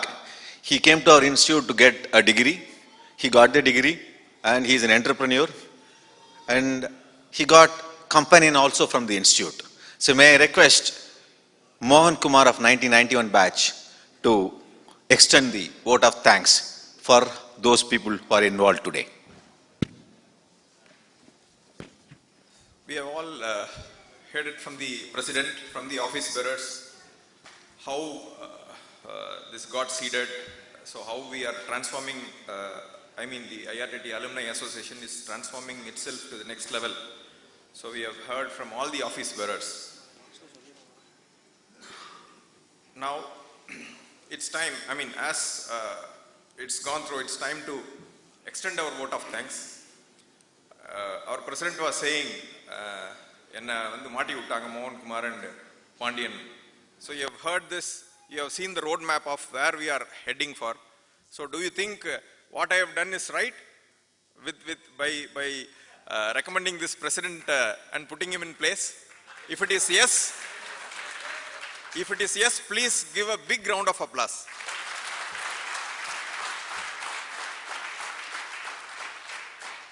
So man proposes and God disposes. I am only humbly, we proposed him to be the president.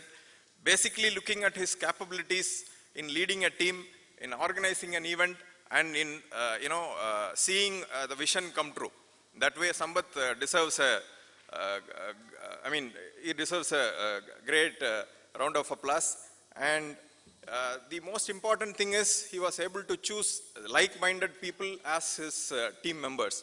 That way I am seeing the goals are really very high, and the team is tirelessly working towards achieving these goals. So let us thank the president and all the office bearers for putting up such a fantastic show, and we wish him all the best in the future. So thank you, the office bearers. What we have seen, who we have seen in the dais, beyond them, we have a lot of people working from the back end. Especially we have our mentor, who is Mr. Ravi Gurunathan, beautifully anchoring the entire event. And we have Mr. Tulasi. We have seen Senthil and his contribution. We have Selvakumar. Sorry if I have left. We have Raja Sedupati, our past president. And please apologize if I have left some of your names. So big thank you to all of you.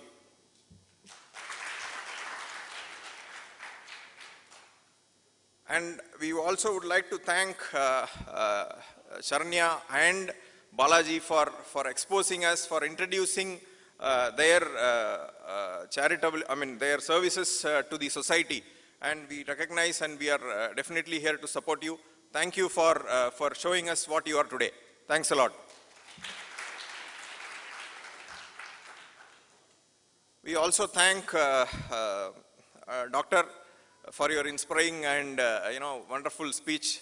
It's really an eye-opener for most of us. And I also thank Chian for keeping us engaged when we really needed it. So thank you for both of you. Last but not least, I have my good friend RKM. Most of them still do not know his abbreviated original name. He is Ramakrishna Murthy, and shortly called as RKM, who always thinks big. In fact, I appreciate the way he volunteered to come forward and host this event. It is absolutely high-tech. The venue is fantastic. And on behalf of the IRTT alumni, I thank you from the bottom of my heart. And last, you all know this is a festive season. Making it to a program like this is really, you have to jump a lot of hurdles and reach this place. So, to the alumni, a big thank to all of you who have come a long way from various parts of this, state and gracing this occasion. Thank you a lot. Let's give ourselves a big round of applause. Thank you. Thanks, Mohan. Thank you so much. Brief announcements, couple of announcements. One, those who wish to make lifetime membership and other membership fees in any form, cash, card, any form, a counter is here, you may please do so. Before just one moment. Yeah. Sir ஒரே ஒரு விஷயம், நான் ரொம்ப junior most தான் இங்கே இருக்கிற எல்லாத்துக்கும். But ஆனால் என் லைஃப்பில் நான் எக்ஸ்பெக்ட் பண்ண முடியாத அளவுக்கு இன்ஃப்ளூயன்ஸ் நான் யூஸ் பண்ணு இருக்கேன்னு சொல்லிட்டு டிபார்ட்மெண்ட்டில் ஒரு இது இருக்குது. பட் ஆனால் அதுக்கு ஃபுல் அண்ட் ஃபுல் சப்போர்ட் பண்ணது ஐஆர்டிடி அலுமினிஸ் தாங்க சார், என் சீனியர்ஸ் மட்டும்தான். அது ஃபுல்லாக இங்கே யாருக்கு தெரியுமோ இல்லையோ சம்பத் சாருக்கு நல்லா தெரியும். இப்போ ரீசண்டாக 1 monthல ராமலிங்கம் சார், ஆர்டிஓ சார், அவர் எப்படி இருப்பார் என்னன்னு கூட எனக்கு தெரியாது. எங்கள் சீனியர்னு சொல்லிட்டு எங்கள் டிபார்ட்மெண்ட் நிறைய டைம் சொல்லியிருக்காங்க, ஸ்டாஃபெல்லாம் சொல்லியிருக்காங்க. எந்த ஒரு இதுலேயும் சின்ன இன்சிடென்ட்டு, வீட்டில் அவருக்கு ஒரு 1 month முன்னே ஒரு ஆக்சிடென்ட்டு, அதுலேருந்து போலீஸ் ஸ்டேஷன்லேருந்து வண்டி ரெக்கவர் ஆகிறதுக்கு அவர்கிட்ட ஒரு ஃபோன் பண்ணி தான் சொன்னேன், சார் எனக்கு இந்த மாதிரி ப்ராப்ளம், அப்படி எனக்கு கொஞ்சம் ஹெல்ப் பண்ணுங்க. நாங்கள் அதே ஸ்பாட்டில் அவர் ஃபோன் பண்ணி சொன்னேன். எம்வி வந்து சாருக்கு நல்லா தெரியும், டைரெக்டாக அங்கே ஸ்பாட்டுக்கு போய் தான் எல்லாமே பார்க்கணும். ஆனால் போலீஸ் ஸ்டேஷனுக்கு எந்த எம்வியும் வந்து பார்க்கவே மாட்டாங்க. அந்த இன்சிடெண்ட்டில் வீட்டில் அவர் கையடிப்பட்டு அங்கே இருக்காங்க, அந்த போலீஸ் ஸ்டேஷனில் இருக்காங்க. அந்த வண்டி வெளியேண்டோர்னா எம்வி ராமலிங்கம் சார் சொன்ன ஒரே வார்த்தைக்காக டைரெக்டாக போலீஸ் ஸ்டேஷன்லேயே வந்து எல்லாம் அவங்க ஃபார்மாலிட்டி முடிச்சு கொடுத்துட்டு போனாங்க. உண்மையாகவே ரொம்ப என்னால் நம்பவே முடியல. அதே மாதிரி சம்பத் சார், உதயச்சந்திரன் சார், ஐஆர்டிடின்னு ஒரே ஒரு நேமுக்காக தான் எனக்கு பண்ணியிருக்காங்க. அது வந்து எனக்கு அந்த டைமில் எனக்கு ஒன்றும் தெரியல. ஆனால் என் டிபார்ட்மெண்ட்டில் மற்றவங்க பேசிக்கிறது பார்த்தா அது ஒரு பெரிய விஷயமா அப்போ தான் நினச்சேன், இந்த காலேஜில் படித்ததுக்கு எவ்வளோ சந்தோஷப்பட்டேன்னு உண்மையாக யாருக்குமே தெரியாது. எனக்கு வந்து உண்மையாகவே சார், அப்பா வந்து டிரான்ஸ்போர்ட்டில் தான் ஒர்க் பண்ணார், டிரான்ஸ்போர்ட்டில் ஒரு கண்டக்டரு. அதில் வந்துட்டு 2 பொண்ணுங்களை ஐஆர்டிடியில் படிக்க வச்சு பி ஆட்டோமொபைல் முடிக்க வச்சு 2 பேர்த்தையும் டிரான்ஸ்போர்ட்டில் ஜாயின் பண்ணி விட்டுருக்காரு. அது எந்த அளவுக்கு கொண்டு வந்தாருன்னு அப்போல்லாம் தெரில, மற்றவங்க சொல்லும்போது ரொம்ப இம்ப்ரெஸ். ஆனால் வந்து நான் ரொம்ப சின்ன வயசுலேருந்து ஐஐடி தான் படிக்கணும்னு எய்ம் பண்ணி வந்தாள். அப்படி வந்துட்டு அதை கொண்டு போயிட்டு ரீச் பண்ணி வந்த விஷயம் இன்னைக்கு பார்த்தா ரொம்ப பெரிய விஷயமா தெரியுது. மற்றவங்களுக்கு வேணால் அது ரொம்ப சிம்பிளாக தெரியல. ஆனால் இன்றைக்கி நான் இருக்கிற பொசிஷன் பார்த்தா ஒரு இடத்துல போயிட்டு உங்கள் அப்பா எப்படி கொண்டு வந்திருக்காருன்னு சொல்லும்போது உண்மையாகவே ரொம்ப சந்தோஷமாக இருக்குது. இன்றைக்கி நான் ஆனால் ஒரு சில இதே வந்து இதே டிபார்ட்மெண்ட்டில் அப்பா இருந்து நான் உள்ளே வந்திருக்கிறதுனால இதே டிபார்ட்மெண்ட்டில் இருக்கிற வேறு காலேஜ் அப்படிங்கிற ஹையர் லெவல் பீப்புள்ஸ் வந்து ஒரு மாதிரி இரிட்டேட் பண்ண மாதிரி பேசுகிறாங்க, இல்லைன்னு சொல்ல. பட் ஆனால் அவங்கனால என்னை வந்து டாலரேட் பண்ணிக்க முடியல. அதுதான் ஒரு உண்மையில. என்ன மாதிரி நான் மட்டும் கிடையாது, இதே ஐஆர்டிடி ஆட்டோமொபைல் படித்து இங்கே உள்ளே வந்திருக்கிறவங்க கூட, டிரான்ஸ்போர்ட்டில் இருக்கிறவங்க கூட என்ன மாதிரியே ஃபேஸ் பண்ணியிருக்காங்க. ஆனால் அவங்க பேச மாட்டாங்க, நான் பேசிடுவேன். அதுதான் எங்கள் டிபார்ட்மெண்ட்டில் ப்ராப்ளம். மற்றபடி எனக்கு இப்போ வரைக்கும் சப்போர்ட்டாக இருக்கிறது ஐஆர்டிடி அலுமினிஸ் தாங்க சார், கன்ஃபார்மாக சார். ஆனால் என் சிஸ்டர் இந்த வரைக்கும் அந்த மாதிரி ஒரு இன்ஃப்ளூயன்ஸ் யூஸ் பண்ணல, எனக்கு மட்டும்தான் இந்த இன்ஃப்ளூயன்ஸ் அதிகமாக வந்திருக்கு. Thank you very much sir. Sampath sir, once again thanks sir. Thank you sir. This is exactly the objective of alumni. That is the power of alumni. We want this network to grow across globe, to look after you, to look after your family, and to look after ourselves. That is our basic objective. I am happy that it is getting fulfilled. And brief announcements. One, whatever wish and whatever you and what you have something to contribute, what you expect from alumni, please do register yourself in our website and post all your views in our website. And please encourage and pass on the message to your batchmates to register themselves if they have not registered already. And those who could not pay so far, ask them to pay their membership fee. And we have lot many things to do in times to come. And we have lot many chapters and lot many meets in times to come. And we are planning in a big way. We are thinking in a big way. We are joining our hands in a big way in what is our objective in essence. If a person, if a student get into admission to IRTT, there are a family members called IRTT Alumni Association to look after them. That is our objective. And this will go cyclic way. If a person would like to aspire for engineering seat, that person should aspire for IRTT because Alumni Association is there to look after them. That is what we are looking for. So, thank you so much for all your presence and time today. And we thank all the alumni who supported from the back end. Now we will have a group photo session here as a token of remembrance. Then we will disperse for lunch. Thank you so much.